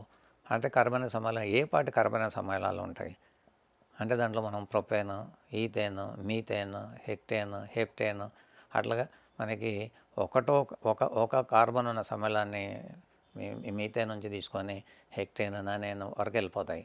కాబట్టి దీంట్లో వచ్చేసరికి ముఖ్యంగా ప్రొపేన్ అండ్ బ్యూటేన్ 2 ఉంటాయి. 3 కార్బనాలు ఉన్న సమ్మేళనం కానీ, 4 కార్బనాలు ఉన్న సమ్మేళనం కానీ propane and butane, mixture of the propane and butane అంటారు. ఏదైతే ప్రొపేన్ అండ్ బ్యూటేన్ యొక్క మళ్ళీ ఇది మనకి రసాయన, దీనికి దాని యొక్క గుణగణాలు కూడా మనం చూడాలి. ఇప్పుడు దానికి వాసన తెలియాలని కాబట్టి దీంట్లో గంధక సంబంధమైన మెర్కాప్టైన్స్ అని వాడతారు. గంధక సంబంధమైన మెర్కాప్టైన్ వాడతారు. ఎందుకంటే మనకు వాసన సంబంధం ఏంది, మనం వాడుతున్నప్పుడు ఎందుకు అంటే దానికి ఇంకో గుణం ఉంటుంది. దానికి ఇంకో గుణం ఏంటంటే మండే గుణం ఉంటుంది. సమతలం అంటే ఏంటి, రెగ్యులేషన్. ఆ సమతలం అనేది రెగ్యులేషన్ ఏంటంటే ఈ రెగ్యులేటర్ని మనం ఆన్ ఆఫ్ చేసినప్పుడు ఆన్ చేసి రావాలి గ్యాసు, ఆఫ్ చేస్తే ఆగాలి. కాబట్టి ఎంత గ్యాస్ ఆగాలి, ఎంత గ్యాస్ ఉండాలి అంటే మళ్ళీ దానికి ఒక గుణగణం ఉంటుందండి. ఆ గుణగణాల్లో ముఖ్యం ఏంటంటే ఈ గ్యాస్ యొక్క మనం వాయు రూపంలో ఉంటుంది. వాయు రూపంలో ఉన్న గ్యాస్ని మనము ద్రవ రూపంలో మార్చుకుంటాం. కాబట్టి దీన్ని లిక్విఫైడ్ గ్యాస్ అంటాము. ద్రవ రూపంలో ఎందుకు మార్చాలండి, అవసరం ఉందా? ఎందుకంటే నేను ముందే చెప్పాను, నేను విద్యార్థిగా మనం ఆలోచించుకోవాలి. చిన్నపిల్లలు ఏ విధంగా ఆడుతారో నేను క్వశ్చన్ చేసుకుంటూ వెళ్ళాలి. కాబట్టి ద్రవ రూపంలో ఎందుకు మార్చాలి అంటే వాయు రూపంలో ఉన్న గ్యాస్ని మన ఇంట్లో తెచ్చుకోవాలంటే మన ఇంట్లో సిలిండర్ ఉంటుంది. సిలిండర్ మనకి ఇంటికి తెచ్చుకోవాలంటే 243 సిలిండర్లు కావాలి. 243 సిలిండర్లు కావాలంటే నీకు ఒక సిలిండర్ ఈ యొక్క పెరిఫెరీ ఎంత ఉంటుందంటే 1 స్క్వేర్ ఫీట్ ఉంటుంది. 273 స్క్వేర్ ఫీట్లు మీ కిచెన్ ఉంటుంది, ఎవరి దగ్గరైనా ఉండదు. కాబట్టి మీ యొక్క సౌలభ్యం కోసము దాన్ని సంపీడనం చేస్తారు. ఎంతవరకు సంపీడనం చేస్తారంటే దాన్ని 6 kg ప్రెషర్ని, పిఎస్ఐ అంటే ప్రెషర్ పర్ స్క్వేర్ ఇంచ్లో 6 kg ప్రెషర్ని, 1 ఇంచుకి 6 kg ప్రెషర్, 1 kgని ఇంచుకి డెవలప్ చేస్తారు. స్క్వేర్ ఇంచ్కి స్క్వేర్ మిల్లీమీటర్కి అంత ప్రెషర్ క్రియేట్ చేస్తారు. అప్పుడు ఏమవుద్దంటే ఆ ద్రవ రూపంలో మారిపోతుంది. ద్రవ రూపంలో మారినప్పుడు మళ్ళీ మీకు ఒక సాంఘిక సూత్రం ఉంటుంది, అవగాడ్రో సూత్రం కానీ చార్లెస్ సూత్రం కానీ. ఎప్పుడైతే మనము ద్రవ రూపంలో మార్చినామో దాని యొక్క హీటు డౌన్ అయిపోద్ది, ద్రవ రూపంలో మారుతుంది, చల్లగా ఉంటుంది. కాబట్టి మనం ఇప్పుడు ఏమైంది, మనం వాయు రూపంలో ఉన్నది సంపీడనం చేసి 6 kg ప్రెషర్లోకి డౌన్ చేసుకొని దాన్ని ఒక 14.2 kg సిలిండర్లో బంధించి పెట్టాం. బంధించి పెట్టినప్పుడు దాని యొక్క వాల్వ్ ఉంటుంది కదా, వాల్వ్ని మనం బంధించి పెట్టి మనకు కావాల్సిన రేట్ ఆఫ్ ప్రెషర్లోనే మనం తీసుకుంటున్నాం. ఆ రెగ్యులేటర్ అనేది 0.2 kg 0.02 kg మాత్రం వెళ్తుంది. మన సిలిండర్లో ఏమో 0.6 kg ఉంది, దాన్ని మనం 0.02 kg ప్రెషర్కి మనం రెగ్యులేట్ చేస్తున్నాం. అంటే ఆ రెగ్యులేటర్ యొక్క మహత్యం చూడండి, మీకు తెలియదు. కానీ మీరు ఒక ఆన్ స్విచ్ ఇట్లా పడుతున్నారు, కానీ 6 kgని 0.02 kg అంటే మనము 200 గ్రాముల ప్రెషర్కి మనం తగ్గించేస్తున్నాం. 6 kgని 200 గ్రాముల ప్రెషర్కి మనం తగ్గించేసుకున్నాం, వాడుకుంటున్నాం. కాబట్టి ఈ మహోత్కరమైన రెగ్యులేటర్ని మనం ఏ విధంగా చూసుకోవాలి, మనం జాగ్రత్త ఉంటుంది. కాబట్టి రెగ్యులేటర్ని చాలా జాగ్రత్త ఉండాలి. సిలిండర్ని మనం చాలా జాగ్రత్త పెట్టుకోవాలి. అదేవిధంగా ఈరోజు సిలిండర్ని ఎప్పుడు నిటారుగానే పెట్టుకోవాలంటాము. సిలిండర్ని ఎప్పుడు నిటారుగానే ఎందుకు పెట్టుకోవాలంటున్నాము అంటే ఇప్పుడు మనం ద్రవ రూపంలో ఉన్న గ్యాస్ని వాయు రూపంలో మార్చుకొని వాయు రూపంలో 200 grams పర్ కేజీకి మనం బయటికి వెళ్ళేటట్టు ఆ ప్రెషర్లో మనం బయటకు తీసుకొచ్చేటట్టు మనం పెడుతున్నాం. అదేవిధంగా సిలిండర్ను అడ్డం పెడితే లోపల ద్రవం అనేది పైన వాల్లో నాజిల్ ఉంటుంది కదా, వాల్లో నుంచి మనం వాయు రూపంలో బయటకు రావాలి. అదే మనం సిలిండర్లు కన్నా మనం సిలిండర్ అడ్డం పెడితే ఈ ద్రవం అనేది ఈ వాల్ టచ్ చేసేస్తుంది ఫుల్ సిలిండర్ ఉండేటప్పుడు. ఎప్పుడైతే వాల్కి టచ్ చేసుకునేటప్పుడు ఆ వాల్ నుంచి వాయు రూపం రాకుండా ద్రవ రూపం బయటకు వచ్చి 243 సార్లు ఎక్స్పాన్షన్ అవుతుంది. నీకు కావాల్సింది 200 గ్రాములు అవుతే నీకు బయటకు వచ్చేసరికి ఏకమొత్తంగా 1/2 kg వరకు వెళ్ళిపోతుంది. కాబట్టి ఎడిషనల్గా 1/2 kg వరకు వెళ్తే నాకేం నష్టం అవుతుంది, సరిపోతే నా దగ్గర చాలా డబ్బులు ఉండవచ్చు అనుకోవచ్చు. కానీ ఆ బయటికి వెళ్ళిన గ్యాస్, ఎడిషనల్గా బయటికి వెళ్ళిన గ్యాస్ అనేది మన దగ్గర సిలిండర్ వాడుకునేటప్పుడు మన స్టవ్ దగ్గర గ్యాస్ వచ్చినాక మీరు స్టవ్లో చూడండి ఒక కప్పు మాదిరిగా ఉంటుంది.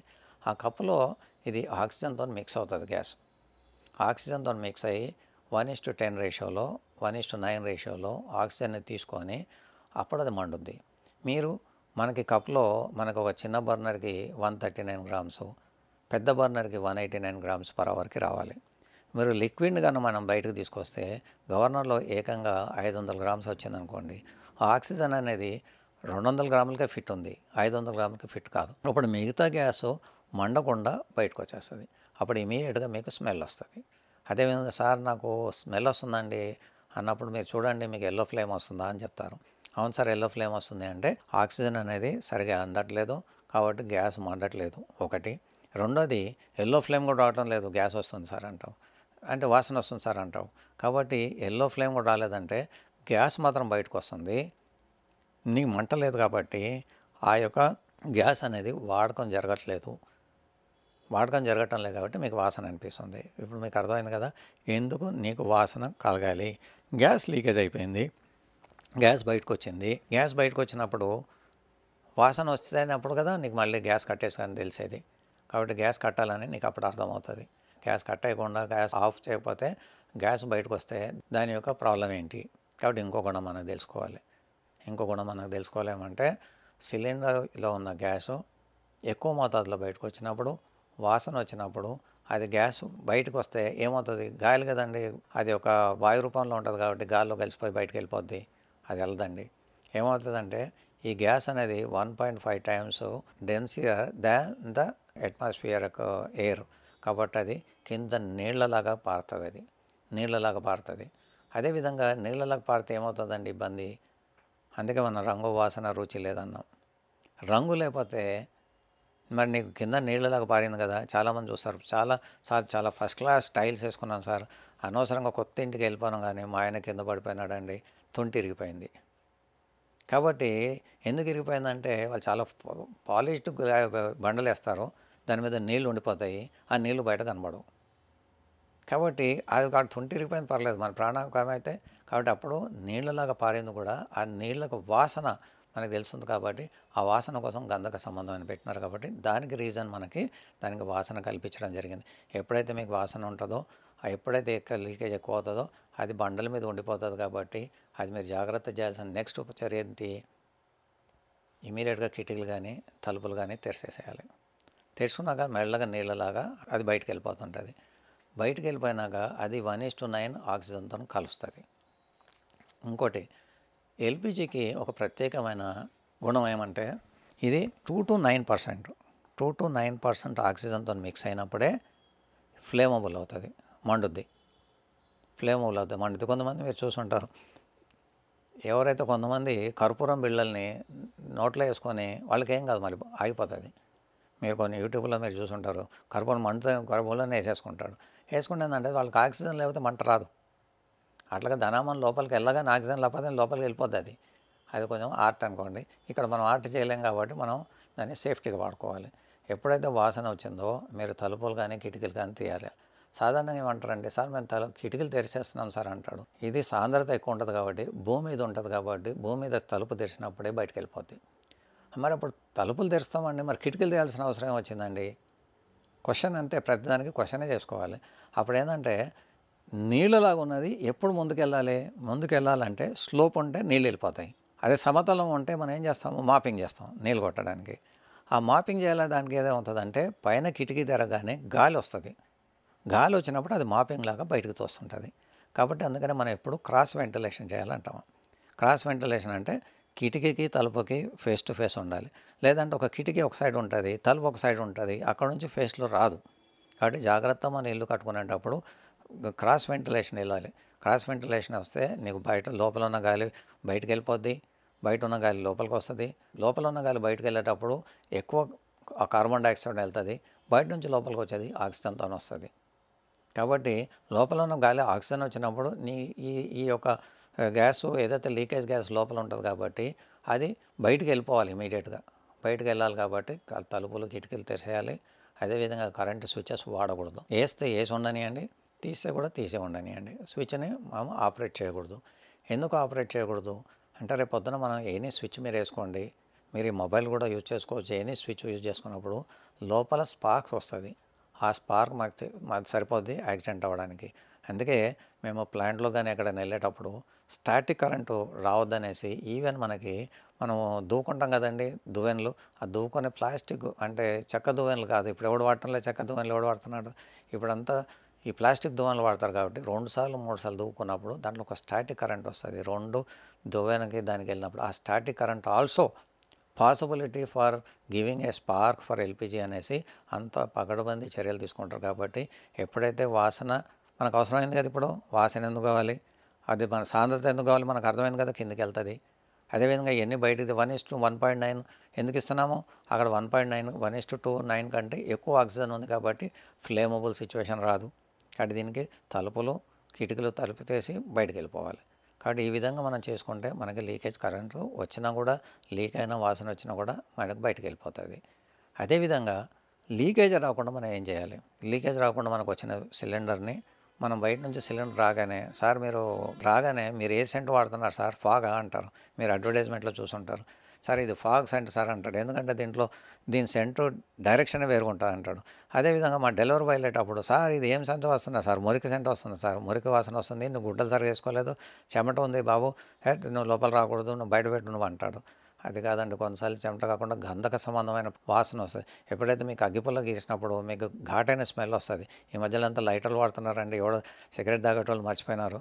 అదేవిధంగా లైటర్ వాడుతున్నారు కాబట్టి మీకు స్మెల్ తెలియటం లేదు. దయచేసి ఎప్పుడన్నా అగ్గిపుల్ల వేడినప్పుడు స్మెల్ చూడండి. ఆ స్మెల్ కేవలం ఎల్పిజి సిలిండర్లు మా డెలివరీ బాయ్ వచ్చేటప్పుడు కానీ మీకు కనబడితే ఇమీడియట్గా ఆ సిలిండరు వాసనతో పాటు వాడు తీసుకొస్తున్నాడు కాబట్టి బాడీ లీకేజ్ సిలిండర్ వచ్చే ఛాన్స్ ఉంటుంది. కాబట్టి దయచేసి బాడీ మీద ప్రతి చోట కిందకి వెళ్ళి తిప్పి నీళ్ళు పోయండి బాటంలో, అదేవిధంగా పైనుంచి నీళ్ళు పోయండి. లేదా ఒక టబ్ ఉంటే టబ్బులో సిలిండర్లు పడేయండి, మాకేమి ఇబ్బంది లేదు. ఇమీడియట్గా బబుల్స్ లాగా వస్తే బాడీ సిలిండర్ కాబట్టి పంపించవచ్చు. ఎందుకంటే సిలిండర్లు గోడౌన్లో ఉంటుంది. గోడౌన్లో ఉన్న సిలిండర్లో వాళ్ళు అంటారు చూడండి, సార్ ఇది తాజా మాలే బై గరం మాలే, మీరు తీసుకెళ్ళిపోండి సార్, ఇప్పుడే సార్ కొత్తగా ఫ్రెష్గా వచ్చింది అన్న. మా దగ్గర కూడా అట్లాగే ఫ్రెష్గా ఉంటుంది. రాగానే సిలిండర్లు తోసుకొని వెళ్ళిపోతారు. మా డెలివరీ గోడౌన్లో పెట్టగానే ఇమీడియట్గా సిలిండర్లు తీసుకెళ్తారు. కాబట్టి స్మాలెస్ట్ లీకేజ్ ఉంటే మాకు తెలియదు. అదేవిధంగా వాడు ఆటోలో తీసుకొని వెళ్ళిపోతున్నప్పుడు బయట అంతా వాడికి తెలియదు. ఎప్పుడైతే ఇంట్లో 4 గోడలకు వచ్చినప్పుడు కొద్దిగా ఒక 2 నిమిషాలు ఉంటుంది కాబట్టి మీకు తెలిసిపోతుంది సిలిండర్. అదేవిధంగా సిలిండర్ తెచ్చినప్పుడు కూడా ఎవడు ఉండడు, వాళ్ళు లోపల ఏదో వేరే పని మీద ఉంటారు. డెలివరీ బాయ్ చెప్తారు, బాబు మీరు అది ఫిట్ చేసుకోండి, లేదా మెట్ల కింద పెట్టి వెళ్ళిపోండి, మేము చూసేసుకుంటాంలే అంటాడు. వాడు మెట్ల కింద పెట్టి వెళ్ళిపోతాడు, బయట సిలిండర్ ఇస్తాడు, వాడు ఎవడు పట్టించుకోడు. ఆ టైంలో మీరు ప్రీ డెలివరీ ఇన్స్పెక్షన్ అనేది దయచేసి మీరు కొంతసార్లు సిలిండర్ తీసుకునేటప్పుడు 1 నిమిషం 2 నిమిషాలు దానికోసం కేటాయించండి. సిలిండర్ వచ్చేటప్పుడు మీకు వాసన ఉందో చూడండి. అదేవిధంగా వాళ్ళు సీలు తీసేసి సీల్లో వాల్ కరెక్ట్ ఉందా లేదా చెక్ చేసుకుంటారు. కొన్నిసార్లు ఏంటంటే మనం సిలిండర్ ఇస్తున్నాము, మనం చేసే సిలిండర్ వాడకంలో తప్పు ఉండేసి వేరేవాడికి సిలిండర్ ఇచ్చేటప్పుడు ఆ సిలిండర్ కొన్నిసార్లు చాలా మైన్యూట్ అయిన సిలిండర్, చాలా సున్నితమైన సిలిండర్లో ఒక వాల్ పైన ఒక పిన్ అది స్ట్రక్ అయిపోతుంది. స్ట్రక్ అయిపోయినప్పుడు గ్యాస్ లీక్ అయిపోతుంది. కొన్నిసార్లు ఓరింగ్ అనేది ఒకటి బుష్ లాంటిది ఓరింగ్ ఒకటి వేస్తాడు. ఆ ఓరింగ్ వచ్చేటప్పుడు పెట్టగానే కొన్నిసార్లు లీకేజ్ అవుతుంది. అప్పుడు కానీ మీకు ప్రాబ్లం రావచ్చు. మీరు అర్ధరాత్రి అపరాత్రి ఏదో ఒకటి 9 గంటలకు మేము సెకండ్ షో సినిమా అంటే, ఇప్పుడు సెకండ్ షో సినిమాలు ఎవరు చూడటం లేదనుకోండి, ఇప్పుడు అంతా యూట్యూబ్ పిక్చర్లు అయిపోయినాయి, తర్వాత ప్రైమ్ రేడియో అయిపోయినాయి. బట్ హవెవర్ కానీ ఈరోజు మనకి ఐటీ ఇండస్ట్రీస్లో రాత్రి 12 గంటలకు వచ్చేసి సార్ భోజనం చేద్దాం, లేకపోతే వేడి చేసుకొని ఫ్రిడ్జ్లో నుంచి వేడి చేసుకుంటారు, 12 గంటలకు ఆన్ చేసుకుంటారు, సిలిండర్ అయిపోద్ది, మళ్ళీ ఒక సిలిండర్ పెట్టుకుంటాడు. సార్ చాలా స్మెల్ వస్తుంది, 12 గంటలకు ఫోన్ చేస్తాడు, సార్ ఇంత అర్ధరాత్రి మీరు వండుకుంటారా సార్ అనొచ్చు మా డెలివరీ బాయ్, ఎవరు తెలుసును. కాబట్టి దయచేసి మీరు సిలిండర్లు తీసుకునేటప్పుడే, లేదంటే మీరు లేకపోతే ఎవరు తీసుకుంటారో ఆ సిలిండర్లు తగు జాగ్రత్తలు తీసుకొని PDI 100% ప్రీ డెలివరీ ఇన్స్పెక్షన్ అంటే ప్రీ డెలివరీ చెక్ చేయించుకోండి. దానిలో చేయాలేమంటారు, సార్ మీకు 14.2 kg సిలిండర్ ఉందా, లేదంటే రింగ్ పైన దాని యొక్క ఏజ్ ఉంటుంది, టెస్ట్ ఏజ్ సిలిండర్ మీద కూడా ఏబిసిడి అనేసి రైట్ ఉంటుంది. ఏ అంటే మొదటి త్రైమాసికము, బి అంటే రెండో త్రైమాసికము, సి అంటే మూడో త్రైమాసికము, డి అంటే నాలుగో త్రైమాసికం, ఏబిసిడి. అదేవిధంగా జనవరి, ఫిబ్రవరి, March, April, May, June, July, August, September, October, November, December. అదేవిధంగా మాది కూడా దాని క్వార్టర్కు మీద ఒక ఇన్ఫర్మేషన్ ఇస్తారు.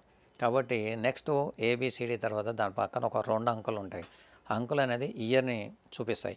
ఆ ఇయర్ అంటే ఫర్ ఎగ్జాంపుల్ ఈరోజు 2000 ఈరోజు అక్టోబర్లో మనం ఉన్నాం కాబట్టి సి 2011 అని వచ్చింది అనుకోండి, 20 అని వచ్చింది, C20, D20 అని వస్తుంది. అక్టోబర్లో సెకండ్లో నిన్నే వచ్చాను కాబట్టి D20 అన్నారు కాబట్టి సార్ D20లో ఇది టెస్ట్ డ్యూ ఉంటుంది కాబట్టి మేము వాడవచ్చా లేదా. కాబట్టి ఈరోజు మీరు తీసుకుంటే 3 నెలల వరకే వాడవచ్చు, తర్వాత వాడడానికి లేదు. కాబట్టి సార్ మేము నేను 3 నెలలు వాడటం లేదు కాబట్టి లాస్ట్లో ఉన్నాం కాబట్టి ఎక్స్పైరీ మెడిసిన్ కూడా దీనికి ఎక్స్పైరీ అయిపోద్దా అనుకున్నప్పుడు జాగ్రత్త తీసుకోండి. ఎందుకంటే మా దగ్గర కూడా ఉంటుంది ఏబిసిడి అనేది. ఈ రోజు నుంచి మనం చూసుకుంటే D2020 కంటే ముందు సిలిండర్లు ఏమున్నా మనం అవి తీసుకోకుండా ఉండడం ఉత్తమం. అదొకటి చూసుకోవాలి. తర్వాత 14.2 సిలిండర్ వచ్చినాక కాబట్టి ఈ సిలిండర్లో నేను 14.2 kg గ్యాస్ ఉందని నాకు ఎట్ట తెలియాలి అన్నప్పుడు దాని మీద టైర్ వెయిట్ అనేది మళ్ళీ ముద్రిస్తారు. 15 kg, 15.5 kg, 16 or 17 ఉంటుంది. ఫర్ ఎగ్జాంపుల్ 15.5 kg ఉందనుకోండి, 15.5 kg ప్లస్ 14 29.7 kg దాంట్లో చూసుకొని కాబట్టి 29.7 kg మొత్తం తూకం ఉందా లేదా ఒకటి చూసుకోవాలి. సాధారణంగా అంటే ఎప్పుడు తక్కువ రాదు, కానీ అనుమానం వస్తే మాత్రం కంపల్సరీ చూడాల్సిన బాధ్యత అది మీది. ఎందుకంటే మీరు డెలివరీ బాయ్ మీద, కంపెనీ మీద ఏ విధంగా మీకు నష్టం వస్తుందా తక్కువ వస్తుందా, సార్ వీడు మనకు 15 రోజులు నాకు 10 రోజులే వచ్చింది సార్ అనేది అట్లా ఉన్నప్పుడు మాత్రం మీరు చెక్ చేసుకోవచ్చు. కానీ ముఖ్యంగా మాత్రం పీడిఐలో లీకేజ్ సంబంధం అయింది కదా, అట్లాంటిది మీరు నిశ్చితంగా పరిశీలించుకోండి. కొన్నిసార్లు రెగ్యులేటర్ ఫిట్ అవుతుందా లేదో చూసుకోవాలి, ఓరింగ్ సరిగా ఉందా లేదో చూసుకోవాలి, స్ట్రక్ అయిందా లేదో తీసుకోవాలి, అదేవిధంగా టెస్ట్ డ్యూట్ ఉందా, ఈ మాత్రం మనం చూసుకుంటే మనం ఈ prevention is better than cure ఇది అయిపోద్ది. అదేవిధంగా ప్రివెన్షన్ అయిపోయినాక లీకేజ్ అయింది, లీకేజ్ అయితే మనం తలుపులు అవన్నీ తీసుకొని అనుకున్నాం, ఒకవేళ అది అయిపోయినా కూడా మంట వస్తుంది. మంట అనుకుంటే ఏం చేయాలి, ఇమీడియట్గా బయటకు వెళ్ళాలి. కొన్నిసార్లు ఏంటంటే సిలిండర్ దగ్గరే మంట వస్తుంది. సిలిండర్ దగ్గర మంట వచ్చినప్పుడు మనం ఈ తడిగుడ్డలతోని మనం గోనె సంచులు లాంటివి తడిపేసి దాని మీద పడేస్తే మాత్రం అది తగ్గుద్ది. కాబట్టి దయచేసి మీరు వాడు సేఫ్టీ ఫైర్ బ్రిగేడ్ వాళ్ళు ఇచ్చేస్తారు, మీరు మాత్రం అట్లాంటివి తీసుకోకుండా ఎప్పుడైనా కొద్దిగా లీకేజ్ సిలిండర్ వచ్చినా కూడా ఆ లీకేజ్ సిలిండర్ని బయట పెట్టేసేయండి. బయట పెట్టేసినాక దాని మీద డెలీరియం క్యాప్ అనేది తెల్ల క్యాప్ ఉంటుంది, దాని మీద సీల్ చూసుకున్నప్పుడు 2 ఉంటుంది, ఒక ప్లాస్టిక్ క్యాప్ ఉంటుంది, దాన్ని తీసిన ఒక తెల్ల క్యాప్ ఉంటుంది. అది తెల్ల క్యాప్ అనేది డెలీరియం క్యాప్. అది ముందు ఒక ఊచలాగా ఉంటుంది, ఒక దానికి తాడు ఉంటుంది దారం, ఆ దారాన్ని ముందుకు లాగినప్పుడు ఆ క్యాప్ అనేది బయటకు వస్తుంది. అదేవిధంగా ఎప్పుడన్నా లీకేజ్ అయినప్పుడు క్యాప్ పెట్టేసి ఎవరైతే జనసాంద్రత లేని జనాలు తిరగని ప్లేస్లో అది పెట్టేసి మా డెలివరీ బాయ్కో మా కంపెనీకి పెట్టేస్తే వాళ్ళు 100% వాళ్ళు అటెండ్ చేసుకుంటారు. These are the some safety precautions మీరు తీసుకుంటే మనకి ఇబ్బంది ఏమీ ఉండదు. కాబట్టి మనం ఏం చూస్తున్నాము, దాని గుణగణాలను చూసుకున్నాము, అదేవిధంగా లీకేజ్ కాకుండా మనం ఏదైనా ప్రివెన్షన్ చూసుకున్నాము. ఒకవేళ లీకేజ్ అయినప్పుడు మరి ఏ విధంగా సేఫ్టీ ఒక సిలిండర్ నాబ్ పెట్టుకున్నాము, అదే రెగ్యులేటర్ నాబ్ ఓపెన్ చేసినాం, రెగ్యులేటర్ ఆఫ్ చేసినా కూడా లీకేజ్ అవుతుంది అన్నప్పుడు ఇమీడియట్గా రెగ్యులేటర్ని తీసేసి దాని మీద వైట్ క్యాప్ పెట్టేసి బయట పెడుతున్నాము. అదేవిధంగా అప్పుడు అయ్యేసరికి బాగా వాసన వస్తుంది, ఇమీడియట్గా మీరు ఇంటి నుంచి బయటకు వెళ్ళి తలుపులు కిటికీలు అవన్నీ తెలిసి పెట్టాలి. అయినా కూడా మొత్తం వాసన రాకుండా ఎలక్ట్రికల్ స్విచెస్ అనేది ఏం వాడకూడదు. అయినా కూడా కొన్నిసార్లు లీకేజ్ వచ్చినప్పుడు ఇమీడియట్గా బ్రిగేడ్ని కలవాలి. అదేవిధంగా మీకు ఏమైనా మంటలు ఆల్రెడీ వచ్చినప్పుడు మాత్రం ఇమీడియట్గా వాటర్ అనేది తీసుకోవాలి. వాటర్ తీసుకునేటప్పుడు కూడా మీరు ఫైర్ బ్రిగేడర్కి మంటల్ని పైనుంచి ఆర్పకుండా రూట్లో ఆరిపేటట్టు చెప్పండి. అదేవిధంగా CO2 అనేది ప్రతి ఇంట్లో మీ రోజుగాన అగ్నిమాపక దళాలు ఇచ్చినట్టు ఫైర్ ఎక్స్టింగ్విషర్స్ గాన 5 kg, ఈ మధ్యలో 1 kg సిలిండర్ కూడా ఉంది. ఆ 1 kg సిలిండర్ గాన ప్రతి కిచెన్లో పెట్టుకుంటే ఎప్పుడైనా ఇట్లాంటి లీకేజ్ అయినప్పుడు ఏదైతే మంట యొక్క రూట్లో మూలంలో కానీ మీరు ఇది పెట్టేస్తే దానికి ఆక్సిజన్ లేకుండా అది ఆగిపోద్ది. అక్కడ ఇట్లాంటి కొన్ని చిట్కాలు తీసుకుంటే మీకు చాలా చాలా మంచిగా ఉంటుంది. ఈ గానం వాడుకుంటే మనకి LPG చాలా చాలా సురక్షితం. అదేవిధంగా మీరు ఇంకా ముఖ్యమైన విషయం అంటే మీకు గృహిణికి LPG అనేది కొన్నిసార్లు మీకు ఎంత సార్థకత ఉంటుందో ఆ విధంగా నీకు ఎంత హెల్ప్ చేస్తుందో నీకు ఎనిమి కూడా పనిచేస్తుంది. ఏ విధంగా అంటే నీకు ఆక్సిజన్ కావాలి, దానికే ఆక్సిజన్ కావాలి. నీకు 100 గ్రాముల ఆక్సిజన్ కావాలంటే దానికి 1000 గ్రాముల ఆక్సిజన్ తీసుకుంటుంది. అప్పుడు మరి ఎట్లాగా అన్నప్పుడు ఎప్పుడైతే వంట చేసేవాళ్ళు తలుపులు కిటికీలు ఓపెన్ చేసుకొని వంట చేసుకుంటే చాలా ఉత్తమం. అదేవిధంగా చాలామంది ఇళ్లలో వంట చేసుకునేటప్పుడు కిటికీ తలుపులు అన్నీ ఒకటే ఉంటుంది, 100% కిటికీ ఓపెన్ చేసుకొని చేసుకోవాలి. అదేవిధంగా కిటికీ ఓపెన్ చేసుకుంటే గ్యాస్ వచ్చేసి బర్నర్స్ యొక్క గ్యాస్ వెళ్ళిపోతుంది కదా అని ఉంటుంది. కాబట్టి కిటికీకి డైరెక్ట్గా ఫేస్ టు ఫేస్లో ఇది సిలిండర్ కానీ బర్నర్ కానీ పెట్టకూడదు. ఈ బర్నర్ పెట్టుకునేటప్పుడు కిటికీ ఒక సైడ్కి పెట్టుకోవాలి. సైడ్ పెట్టుకున్నాక మనం వాడుకోవచ్చు. అదేవిధంగా సిలిండర్ని నీటారుగా పెట్టాలనుకున్నాము. స్టవ్ని ఏ విధంగా పెట్టాలి? స్టవ్ని ఏ విధంగా పెట్టాలంటే సిలిండర్ కంటే పైన పెట్టుకోవాలి.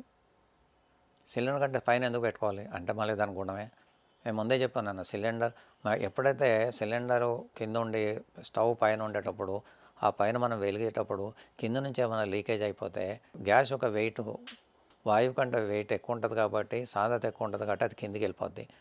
ఆ కిందికి వెళ్ళి మెల్లగా మన వాసన వచ్చేసరికి ఇమీడియట్ అనుకొని మనం స్టవ్ పెట్టేయచ్చు. లేకుండా స్టవ్ కిందకు ఉండేసి అది పక్కన గురించి ఏమైనా లీకేజ్ అయిపోయి లేదన్నా పైప్ ఊడిపోయి ఏదైనా చిన్నగా అయిపోయింది అనుకోండి, ఆ సిలిండర్ నుంచి గ్యాస్ ఎక్కువ వచ్చేసి ఆ స్టవ్లో ఉన్న బర్నరే దానికి సోర్స్ ఆఫ్ ఇగ్నిషన్ అయిపోయి యాక్సిడెంట్ అయ్యే ఛాన్సెస్ ఉంటాయి. కాబట్టి స్పెషల్లీ ఈ దసరా కానీ ఈ వచ్చే దీపావళి కానీ సంక్రాంతి కానీ జనాలు చాలా పెద్ద పిండి వంటలు చేయాలనేసి పెద్ద బర్నర్స్ తీసుకొచ్చి గ్రౌండ్ మీద పెడతారు. గ్రౌండ్ పెట్టినప్పుడు సిలిండర్ హైట్లో ఉంటుంది, ఈ స్టవ్ మన కింద ఉంటుంది. చాలా డేంజరస్ అండి, అట్లాంటివి వాడకూడదు. అదేవిధంగా కొన్నిసార్లు ఏం చేస్తారంటే మీకు ముందే చెప్పున్నాను, ఒక సిలిండర్ నుంచి కేవలం 200 గ్రాములు మాత్రమే ఈ డొమెస్టిక్ దానికి, అందుకనే డిపిఆర్ అంటారు, డొమెస్టిక్ ప్రెషర్ రెగ్యులేటర్ అంటే మన ఇంటికి వచ్చే yellow red blue colour regulators. అవి డొమెస్టిక్ ప్రెషర్ రెగ్యులేటర్లకి మీకు 189 ప్లస్ 130 మొత్తం మ్యాక్సిమం 250 నుంచి 300 గ్రాములు మాత్రమే గ్యాస్ వచ్చే విధంగా తీసుకుంటుంది.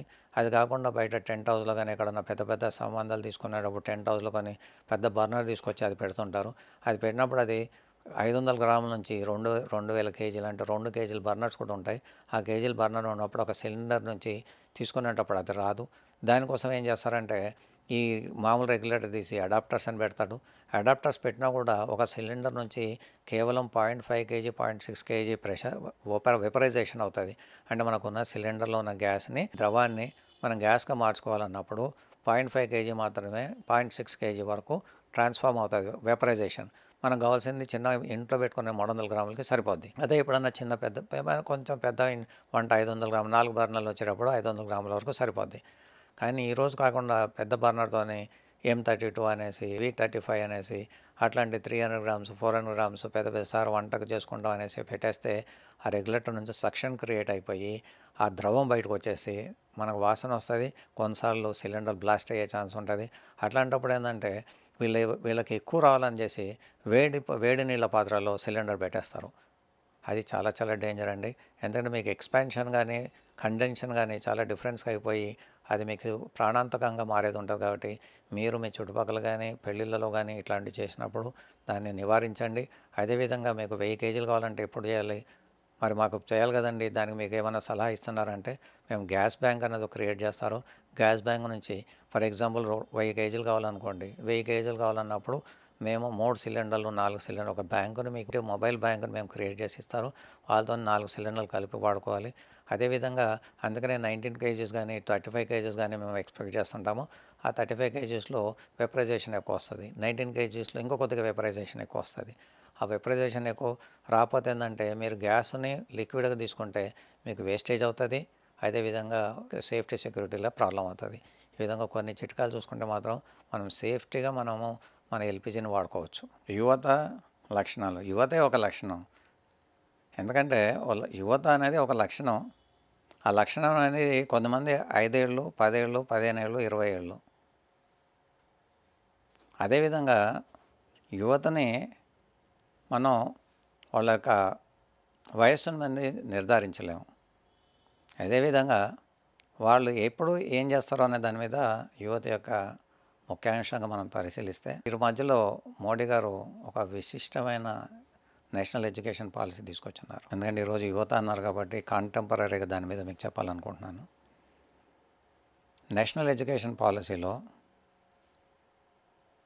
10+2 అదేవిధంగా 8+5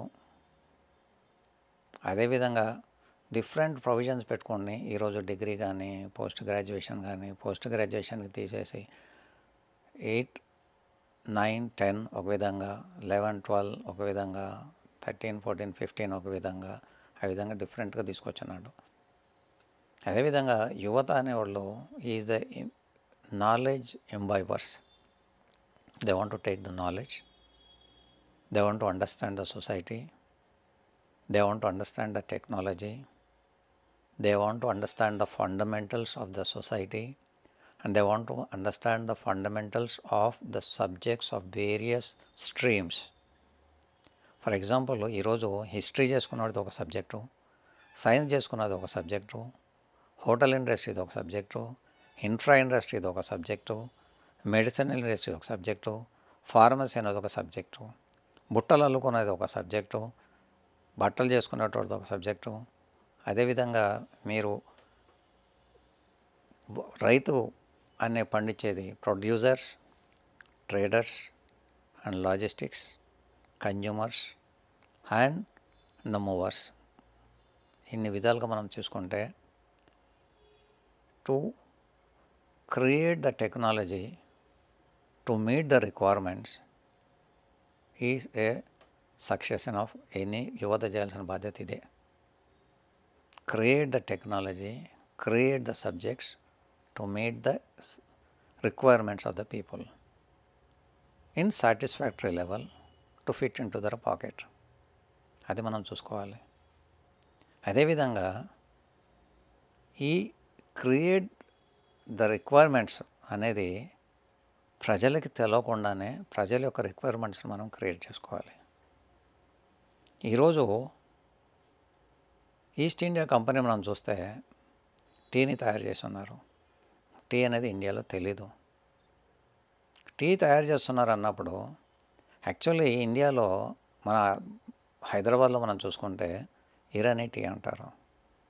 టీని వాడు తెచ్చాడా? ఆంగ్లేయులు తీసుకొచ్చారా? ఇరానియన్స్ తీసుకొచ్చినారా? అంటే మనకు అన్నిటికీ మనం వేరేగా ఆలోచించకుండా టీ అనేది భారతదేశంలో ఒక్కొక్క దగ్గర నుంచి వేరే ప్రాంతం నుంచి మనకు రాబడింది. అదేవిధంగా ఈరోజు కోవిడ్ మనం తీసుకుంటే కోవిడ్లో మిథైల్ బ్రోమైడ్ లాంటిది ఉంటాయి. అవి కావాల్సిన పోషకాలన్నీ కాఫీలో ఉన్నాయి. కాఫీని తాగితే కూడా మనకి ఈరోజు కోవిడ్ అనేది కొన్నిసార్లు కట్టడి పెడతారని ఒక న్యూస్ ఐటమ్ రావాల్సి వచ్చింది. కానీ కాఫీని కోవిడ్కి ఏ విధంగా లింక్ చేసినారు అంటే ఇది ఒక ప్రయోగం మాత్రమే. కాఫీ అనేది మన దగ్గర ఎస్పెషల్లీ దక్షిణ భారతదేశంలో పొద్దున్న లెగ్గానే కంపల్సరీ తీసుకోవాల్సిన పానీయం. ఈరోజు మన షుగర్, కాఫీ అండ్ మిల్క్ మనం చూసుకుంటే మూగిట్లో కూడా చాలా మైక్రో ఎలిమెంట్స్ ఉంటాయి. నీ మిల్క్లో కాల్షియం ఉంటుంది. మీరు దాంట్లో కాఫీలో కాఫీ గింజల్లో తీసుకున్నప్పుడు they are the stimulators of the nervous system ఉంటుంది. అదేవిధంగా షుగర్ తీసుకుంటే ఎనర్జీ క్రియేట్ అవుద్ది. కానీ ఒక ప్రోడక్ట్ మనం డెవలప్ చేసినప్పుడు ఇవన్నీ మనకు తెలియకుండానే తెలుస్తాయి. కానీ ఇవి మన నీడ్స్ని సాటిస్ఫై చేస్తున్నాయి కాబట్టి మనం దాన్ని ఎంకరేజ్ చేస్తున్నాము. అదేవిధంగా మనం ఎక్కడైనా వెళ్ళినప్పుడు సార్ 1 అవర్ అయిపోగానే ఒకసారి టీ తాగేసొద్దాం సార్ అంటారు. అంటే వ్యవహారాలకి టీ తాగుతారా లేదా మైండ్ జనరేట్ చేయడానికి టీ తాగుతారా? మీరు అర్థం చేసుకుంటే ప్రతిదానికి రిక్వైర్మెంట్స్ మనం క్రియేట్ అవుతాయి. అదేవిధంగా కొద్దిమందికి హాఫ్ అన్ అవర్కి 1 అవర్కి ఒక సిగరెట్ తాగుతుంటారు. అదేమవుతుంది? వాడి యొక్క మెంటల్ ప్రెషర్ని క్రియేట్ చేసుకోకుండా సబ్మిషన్ని స్టిమ్యులేట్ చేసుకోవడానికి సిగరెట్ తాగుతారా? అది వాళ్ళ ఒక రిక్వైర్మెంట్ క్రియేట్ చేస్తున్నారు. కాబట్టి కొన్ని బ్యాడ్ రిక్వైర్మెంట్స్ క్రియేట్ చేస్తున్నాడు, కొన్ని గుడ్ రిక్వైర్మెంట్స్ని కూడా క్రియేట్ చేస్తున్నారు. ఫర్ ఎగ్జాంపుల్ ఈరోజు ఈ నార్కోటిక్స్ అనేది ఈ మధ్య కాలంలో చాలా మనం చూస్తున్నాము. దాంట్లో చాలా యువత అనేది చాలా పాల్గొంటున్నాయి. అది ఏ విధంగా ఎందుకు క్రియేట్ అయిపోయింది? The bad created done by the business people only. అంటే బిజినెస్ ఏ విధంగా అంటున్నా అంటే ఎవరైతే మనీ ట్రాన్సాక్షన్లో తీసుకునేటప్పుడు మనీ వాళ్ళ యొక్క సాటిస్ఫాక్షన్ కోసము exploiters instead of making a exploration they doing exploiting the society and destructing the welfare of the society. కాబట్టి యువత అనేది రెండు చూడాలి. ఒకటి కన్స్ట్రక్టివ్ అండ్ రెండోది destructive. In the form of destructive also you temporarily gain but there will be permanent loss. For example if any narcotic trader, drug peddler, what he may do the big business చేసినాక చాలా ఆస్తి సంపాదిస్తాడు. But his son addicted with the same narcotics and will die. So how is going to be satisfy is all wealth. Satisfy చేయగలుగుతాడా? కాబట్టి ఈయననే తీసుకునేటప్పుడు ఆ driving చేసేటప్పుడే, ఈ పెడ్లింగ్ చేసేటప్పుడే వాడు కూడా దానికి ఆహుతయ్యే ఛాన్స్ ఉందా లేదా? కాబట్టి మిత్రులారా, నేను ఒక విషయం ఏం చెప్తున్నా అంటే, when you're doing in a destructive you temporarily gain but permanently loser. కాబట్టి దయచేసి ఈ యువత అనేవాళ్ళు ఈ డిస్ట్రక్టివ్ రిక్వైర్మెంట్స్కి వెళ్ళకోకుండా let go for the constructive requirements. For example, ఈరోజు పబ్జీ అనేది ఒకళ్ళు తయారు చేసి ఉన్నారు, దాంట్లో లక్షల కోట్ల రూపాయలు ఒక క్రియేటర్ ఆదాయం పొందున్నాడు. అదే పబ్జీ తీసుకునేటప్పుడు వేల కోట్ల మ్యాన్ పవర్స్ని మన యువత కోల్పోయింది. దాన్ని దృష్టిలో చూసుకొని మన భారత ప్రధాని గారు దాన్ని బ్యాన్ చేయడం జరిగింది. కాబట్టి destructive towards the destructive should not go, the constructive వెళ్ళండి. ఈరోజు మనం ఏదైనా ఒక కొత్త విషయాన్ని మనం చూస్తే, ఈరోజు మొబైలే అనుకోండి, ఆ మొబైల్లో కొత్తది ఈరోజు ఒరవడి, ముందు మనకు పేజర్ ఉండింది, ఇంట్లో టెలిఫోన్ ఉండింది, ఈరోజు మొబైల్ ఉంది. మొబైల్ వచ్చినాక ఇమీడియట్గా స్మార్ట్ ఫోన్స్ వచ్చినాయి. స్మార్ట్ ఫోన్ పోగానే ఈరోజు ఫోటోగ్రఫీ ఇండస్ట్రీ కొత్త పుంతలు తొక్కింది. ఈరోజు కెమెరాస్, ఆర్డినరీ కెమెరాస్ పోయినాయి. ఈధర్ ఆర్డినరీలో 18 pixel 19 pixel with embedded mobile numbers మనకు వచ్చేసినాయి. వెరీ హైలీ ప్రొఫెషనల్లో డిఎస్ఎల్ఆర్ వెళ్తున్నారు, లేదు అంటే మొబైల్ పిక్సెల్తో అని తీసుకుంటున్నారు. కాబట్టి ఒక టెక్నాలజీ అనేది చేంజెస్ చాలా అవుతున్నాయి. కాబట్టి ఈ టెక్నాలజీస్ని మనం వెళ్ళేటప్పుడు నా రిక్వెస్ట్ యువతకి ఏమంటే, ఈ యువత అనేవాళ్ళు ఈ యొక్క ట్రెండ్ని మనం క్యాచ్ చేసుకోవాలి. ట్రెండ్ని క్యాచ్ చేసుకునేటప్పుడు, సార్ మేము ఊళ్ళో ఉంటున్నామా, లేదా సిటీలో ఉంటున్నామా, లేదా మెట్రో సిటీలో ఉంటున్నామా, లేదా ఓవర్సీస్లో మనం వచ్చి చూసినామా?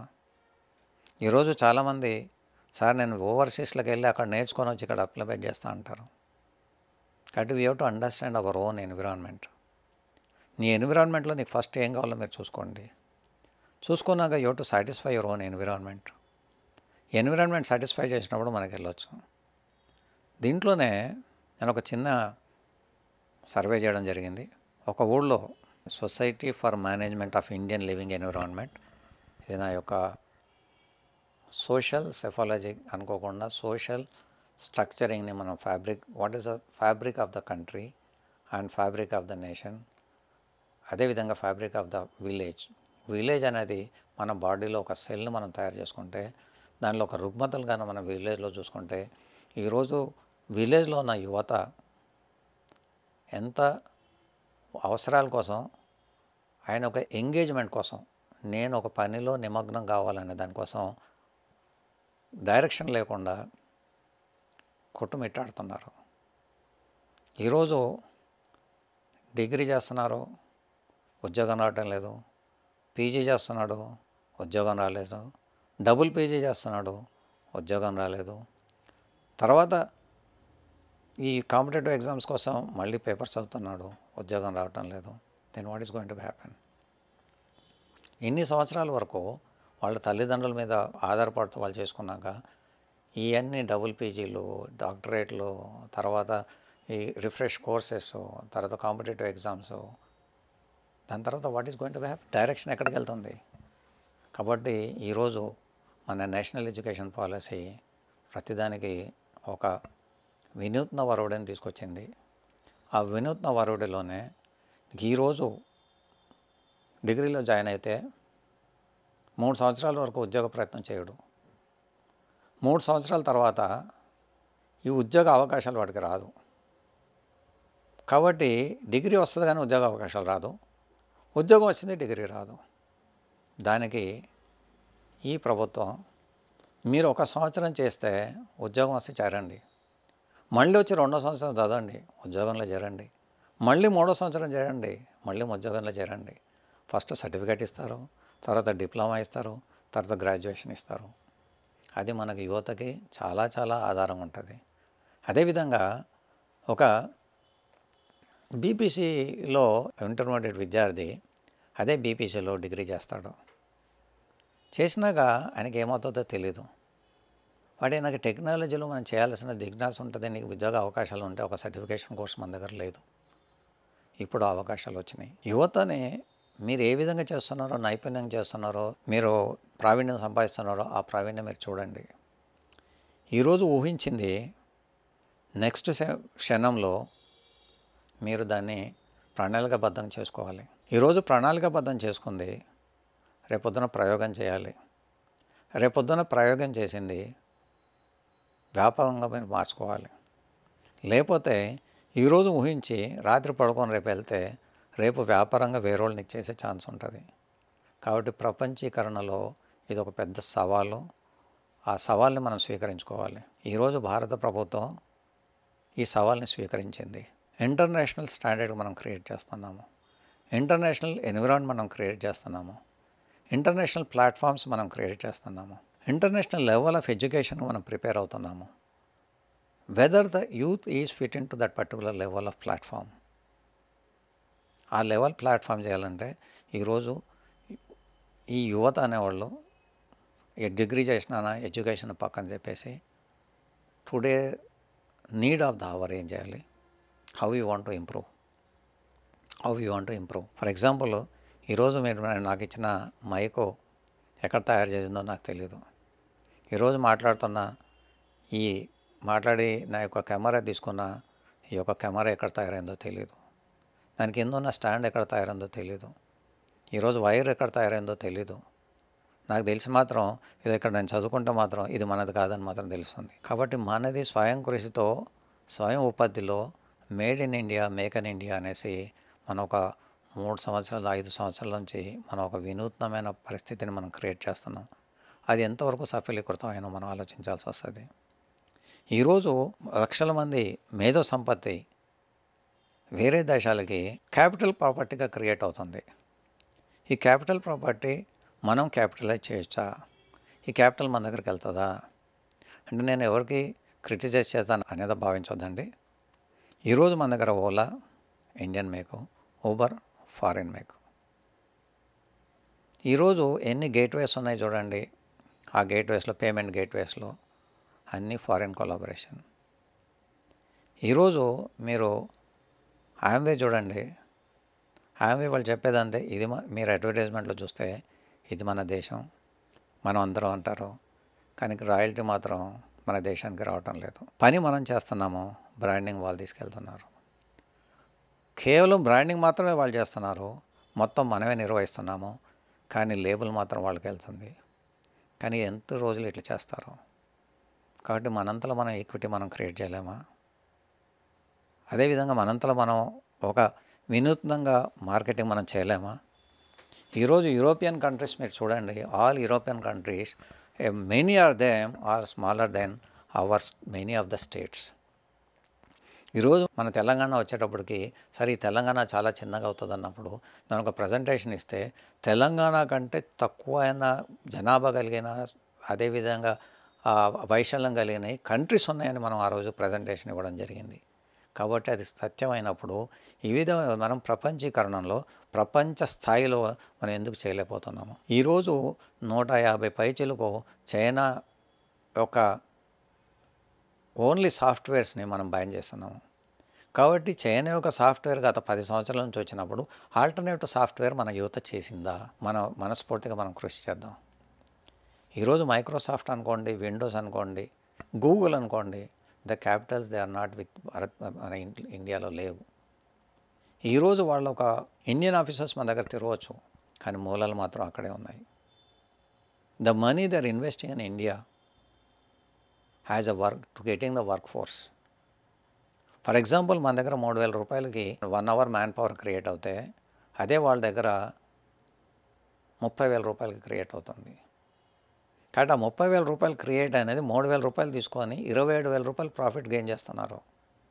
అదేవిధంగా మనము 3,000 రూపాయల ప్రాఫిట్ని 30,000 రూపాయల ప్రాఫిట్గా కన్వర్ట్ చేసుకోగలుగుతున్నామా? ఆ 30,000 ప్రాఫిట్ని why we could not able to do? That is the very strong conviction by this government. And 100% మన గవర్నమెంట్తోనే మనం ఒక ఏకీకృతం అయిపోయి ఆ గవర్నమెంట్ను ఒక విజన్ని మనం క్యాప్చర్ చేస్తూ ఈరోజు ఒక యువత, ఈరోజు టెక్నాలజీ మనం ఏదైతే క్లౌడ్ క్రియేట్ చేస్తున్నాం, టెక్నాలజీ క్రియేట్ చేస్తున్నాం, గ్యాడ్గెట్స్ తయారు చేస్తున్నాము, అండ్ అదర్ థింగ్ ప్రోడక్ట్స్ మనం క్రియేట్ చేస్తున్నాం. Everything we have to see that the same price మనం క్రియేట్ చేస్తున్నామా అనేది ఫర్ ఎగ్జాంపుల్ మనం చూడాల్సి. ఫర్ ఎగ్జాంపుల్ ఒక క్లారిటీ మీకు ఇస్తాను. ఈరోజు ఐకియా వచ్చింది. ఐకియా దగ్గర ఫర్నిచర్ చూడండి, ద వెరీ జైంట్ ఫర్నిచర్ తీసుకెళ్ళినారు. ఆ జైంట్ ఫర్నిచర్ మాటికి జనాలు పొలమని వెళ్ళిపోతే 5 కిలోమీటర్ల లోపల ఒక పెద్ద ఫంక్షన్ హాల్ తీసుకొని, ఆ ఫంక్షన్ హాల్ పర్ డేకి 5 లక్షల రూపాయలు తీసుకొని, ఫంక్షన్ హాల్ వాళ్ళు హైర్ తీసుకొని పార్కింగ్ ప్లేస్కు పెట్టుకున్నారు. ఆ పార్కింగ్ ప్లేస్కు పెట్టుకున్న 5 లక్షల రూపాయలని ఇంత పెద్ద ల్యాక్స్ ఆఫ్ స్క్వేర్ ఫీట్లో ఉన్న only small bit and pieces of the things they could able to generate చేస్తున్నారంటే ఇంటర్నేషనల్లో మనీ ఏ విధంగా వెళ్తుందో మనం చూడండి. ఈరోజు మనకి యువతకి ఒక ఎడ్యుకేషన్లో ఒక ఇండస్ట్రీ పెట్టాలనుకుంటే, ఒక థీమ్ పెట్టాలంటే దానికి కావాల్సింది మన ముడి సరుకు అంటే మేధాశక్తి అనుకోండి, రా మెటీరియల్ కానీ మన గవర్నమెంట్ అనేవాళ్ళు మనకి క్రియేట్ చేస్తున్నారా లేదా? ఈరోజు ఒక ప్లాస్టిక్ మగ్గు చైనా నుంచి ఇక్కడ అమ్ముతున్నాడు. లాజిస్టిక్ చూసుకున్నప్పుడు 1 గంట రేటు మనం తక్కువ అమ్ముతున్నాడు. మన ఇండియాలో మనం ఎందుకు తయారు చేసుకున్నాం? మన ఇండస్ట్రీస్ చూస్తుంటే మనకు రా మెటీరియల్ ఎక్కువ, మన ఇన్ఫ్రాస్ట్రక్చర్ ఎక్కువ, మన మ్యాన్ పవర్ అనేది ఎక్స్పెండిచర్ అవుతుంది. అదేవిధంగా మన మెషినరీ అనేది చాలా రూడ్గా ఉంది. అది పర్ అవర్ ప్రొడక్షన్ అనేది చాలా తక్కువ ఉంది. ప్రొడక్షన్ చేసినాక కన్జంప్షన్కి పొజిషన్ లేదు. కాబట్టి these all the things is much required by the government. Equal you have to raise to the occasion. For example ఈరోజు ఒక చిన్న ఉదాహరణ, I'm not blaming anybody. Today the state government is given a holiday, tax holiday for the maize. What the government is saying, don't grow a maize. But the peasants ఏమంటున్నారంటే, sir మాకు అదే వస్తుంది, అది మిగతా ఏదైతే చెప్తున్నారో అది కరెక్ట్ కాదు, వేరేది వేసుకున్నా అంటే ఇగ్నోరెన్స్ అనుకోండి, ఏదని అనుకోండి. ఒకవేళ అది గ్రోన్ అయినప్పుడు మనం ఏ విధంగా చేయాలి? అప్పుడు ఈరోజు భారత ప్రభుత్వం ఏమంటుంది, ఈరోజు ఈ కొత్త పాలసీస్ ప్రకారము మీరు ఎక్కడన్నా అమ్ముకోవచ్చు అన్నప్పుడు ఈ ఎస్పెషల్లీ మేజ్ అనేది it is very much required for the fertilisers for the poultry industry. ఈ పౌల్ట్రీ ఇండస్ట్రీస్లో ఈరోజు చూసుకుంటే ఈరోజు కూడా 250-300 రూపాయలు దానా అమ్ముతున్నారు. అదే మక్కలు అంటే మేజ్ని మక్కలు అంటారు కదండి, మక్కలు చూసుకునేటప్పుడు ఈరోజు 20 రూపాయలు 10 రూపాయలకి కేజీ అమ్ముతున్నారు. Where it is going? How these particular people can grabbed in to the industry? ఈ కోఆపరేటివ్ సెక్టర్లో కానీ మనం ఇండస్ట్రియల్ పాలసీలో మనం చేసుకున్నప్పుడే యువతకి అందరికీ మనకి ఒక ఉపాధి కల్పించినట్టు అవుద్ది. ఈరోజు ఎవరైతే మక్కల్ని పండించే రైతు నేను ఎక్కడ అమ్ముకోవాలంటున్నాడు, నాకు ఉద్యోగం లేదు సార్ అని యువత అనుకుంటున్నారు. మరి యువత ఉద్యోగం చేసుకున్నప్పుడు ఆ మక్కల్ని ఏ విధంగా నేను అబ్జర్వ్ చేయాలా, how we can able to use in better fashion, where by end consumer ఎవడు అనేది మనం ఐడెంటిఫై చేస్తే ఒక లింకేజ్ డెవలప్ అవుతుంది, ఒక ఎడ్యుకేషన్ డెవలప్ అవుతుంది, ఒక సిస్టమ్ డెవలప్ అవుతుంది, and we can able to give a sort of the employment for the many people. అట్లాగే గవర్నమెంట్ కూడా ఈరోజు సిఐటిఆర్ అనుకోండి, ఎంప్లాయ్మెంట్ ఆపర్చునిటీస్ అనుకోండి, ఎంపవర్మెంట్ బ్యూరోస్ అనుకోండి, ఎన్నో పెడుతున్నాయి. కానీ అది ప్రజల వరకు ఎంతవరకు వెళ్తున్నాయి? అదేవిధంగా సివియర్గా ఈరోజు మీరు వెళ్ళేసరికి కాలేజీలో సార్ ఎంప్లాయ్మెంటు ఇది క్యాంపస్ ఇంటర్వ్యూ క్యాంపస్ సెలక్షన్ అని వెళ్తున్నాయి, కానీ ఎంప్లాయ్మెంట్ జనరేషన్ కోసం ఎంప్లాయ్మెంట్ సెలక్షన్ కోసం ఏవైనా ఈ గవర్నమెంట్ యొక్క పథకాలు వెళ్ళినాయా? ఈరోజు for example self employment group చేయాలనుకుంటున్నాము. ఈ గ్రూప్లో మాకు 10,000 యూనిట్స్ క్రియేట్ చేయాలా. ఆ 10,000 యూనిట్ని ఇంటిగ్రేట్ చేసుకుంటే ఒక మేజర్ క్రియేట్ అవుతుంది. ఆ 10,000 యూనిట్లు మీరు స్మాల్ లెవెల్లో మీరు ఇచ్చేయగలుగుతారా? ఈరోజు ఫర్ ఎగ్జాంపుల్ మొబైల్లో ఎన్ని పార్ట్స్ ఉన్నాయి? ఒక 20-30 పార్ట్స్ ఉన్నాయి, 40 పార్ట్స్ ఉన్నాయి, 50 పార్ట్స్ ఉన్నాయి. ఈరోజు మనం చిన్నగా తీసుకుంటే దాంట్లో సిలికా అంటే నథింగ్ బట్ ఇసుక అనేది మన హైదరాబాద్లోనే కూడా ఒక ఇండస్ట్రీ ఉండింది. ఆ సిలికాన్ హైయెస్ట్ ఎంత గ్రెయిన్స్ మైన్యూట్ ఉండేసి యూనిఫామ్ ఉంటుందో దాని మీద సిలికా ప్లేట్ చేసుకుంటే దాని క్వాలిటీ అంత వెళ్ళిపోతుంది. అది మన దగ్గర మనం తయారు చేసినప్పుడు ఒక యూనిట్ని మనం తయారు చేసుకున్నప్పుడు ఇంటిగ్రేట్ అవ్వడం ఒక గవర్నమెంట్ వాళ్ళే దాన్ని తీసుకుంటున్నారా? ఈరోజు ప్రైవేటైజేషన్ అనేది గవర్నమెంట్ ఒకవేళ తీసుకున్నా కూడా ఇంటిగ్రేషన్ అనేది కార్పొరేషన్ కూడా ఒక అటానమస్ బాడీ తీయాల్సిన బాధ్యత ఈరోజు ఉంది గవర్నమెంట్ మీద. ఈరోజు ప్రభుత్వాన్ని మొత్తంగా నేను చేయను, పబ్లిక్ రంగ సంస్థలకేను ప్రైవేట్ రంగ సంస్థలకి మధ్య మార్గంగా ఏదైనా అటానమస్ సంస్థలని తయారు చేస్తుందా? ఈరోజు అటానమస్ సంస్థలు తయారు చేసింది ఏకైక మార్గం అనేది యూనివర్సిటీస్ మాత్రమే. ఆ యూనివర్సిటీని అటానమస్ యూనివర్సిటీ డీమ్డ్ యూనివర్సిటీ తయారు చేసినాక వాళ్ళు బయటకు వచ్చినాక how they are going to consume అనేది తెలియటం లేదు. ఈరోజు గ్రేడింగ్ కానీ అక్రిడేషన్ కానీ ఆ పిఆర్పి కానీ ఇచ్చిన వాళ్ళకి రేటింగ్ తీసుకొని వెళ్తే వాళ్ళకి ఎంప్లాయ్మెంట్ ఫర్ ఎగ్జాంపుల్ ఐఏఎస్బీలో ఎవరైతే వాళ్ళకి 40 లక్షల రూపాయలు ఖర్చు పెట్టండి సార్ జాయిన్ అవ్వండి, నాకు 5 లక్షల రూపాయలు గ్యారెంటీగా జాబ్ వస్తుంది. ఒకవేళ 40 లక్షల రూపాయలు కట్టలేని ఒక పేద విద్యార్థి కానీ ఉంటే 40 లక్షల రూపాయలు చదవకుండా ఐఎస్బీలో ఎంతవరకు జరుగుతుంది? అట్లాంటి వినూత్నంగా గాన ప్రభుత్వాలు గాన ఈ యొక్క శక్తిని మనం ఈ యొక్క యువతలో ఉన్న శక్తిని కానీ వాళ్ళ ఒక హిడెన్ ఎజెండాని కానీ వాళ్ళ చిన్న లెవెల్ నుంచి వాళ్ళకు వెలికి తీసుకున్నప్పుడు ఇట్లాంటిది స్కూళ్ళలో కానీ కాలేజ్లో కానీ యూనివర్సిటీలో కానీ సోషల్లో కానీ ఎనీ ప్లేసెస్లో ఎవ్రీ 1 మంత్లీ 2 మంత్స్లో మనకి ఉద్యోగం మేళా అని పెట్టి ఉద్యోగం వద్దండి. ఉద్యోగం అనే దానికి భాష్యం వేరొక రావాలి. ఉద్యోగం అంటే నేను ఒక పని కల్పించుకోవడం ఇదే కావాల్సే దానికి ఉద్యోగం. ఉద్యోగం అనేది పురుష లక్షణం.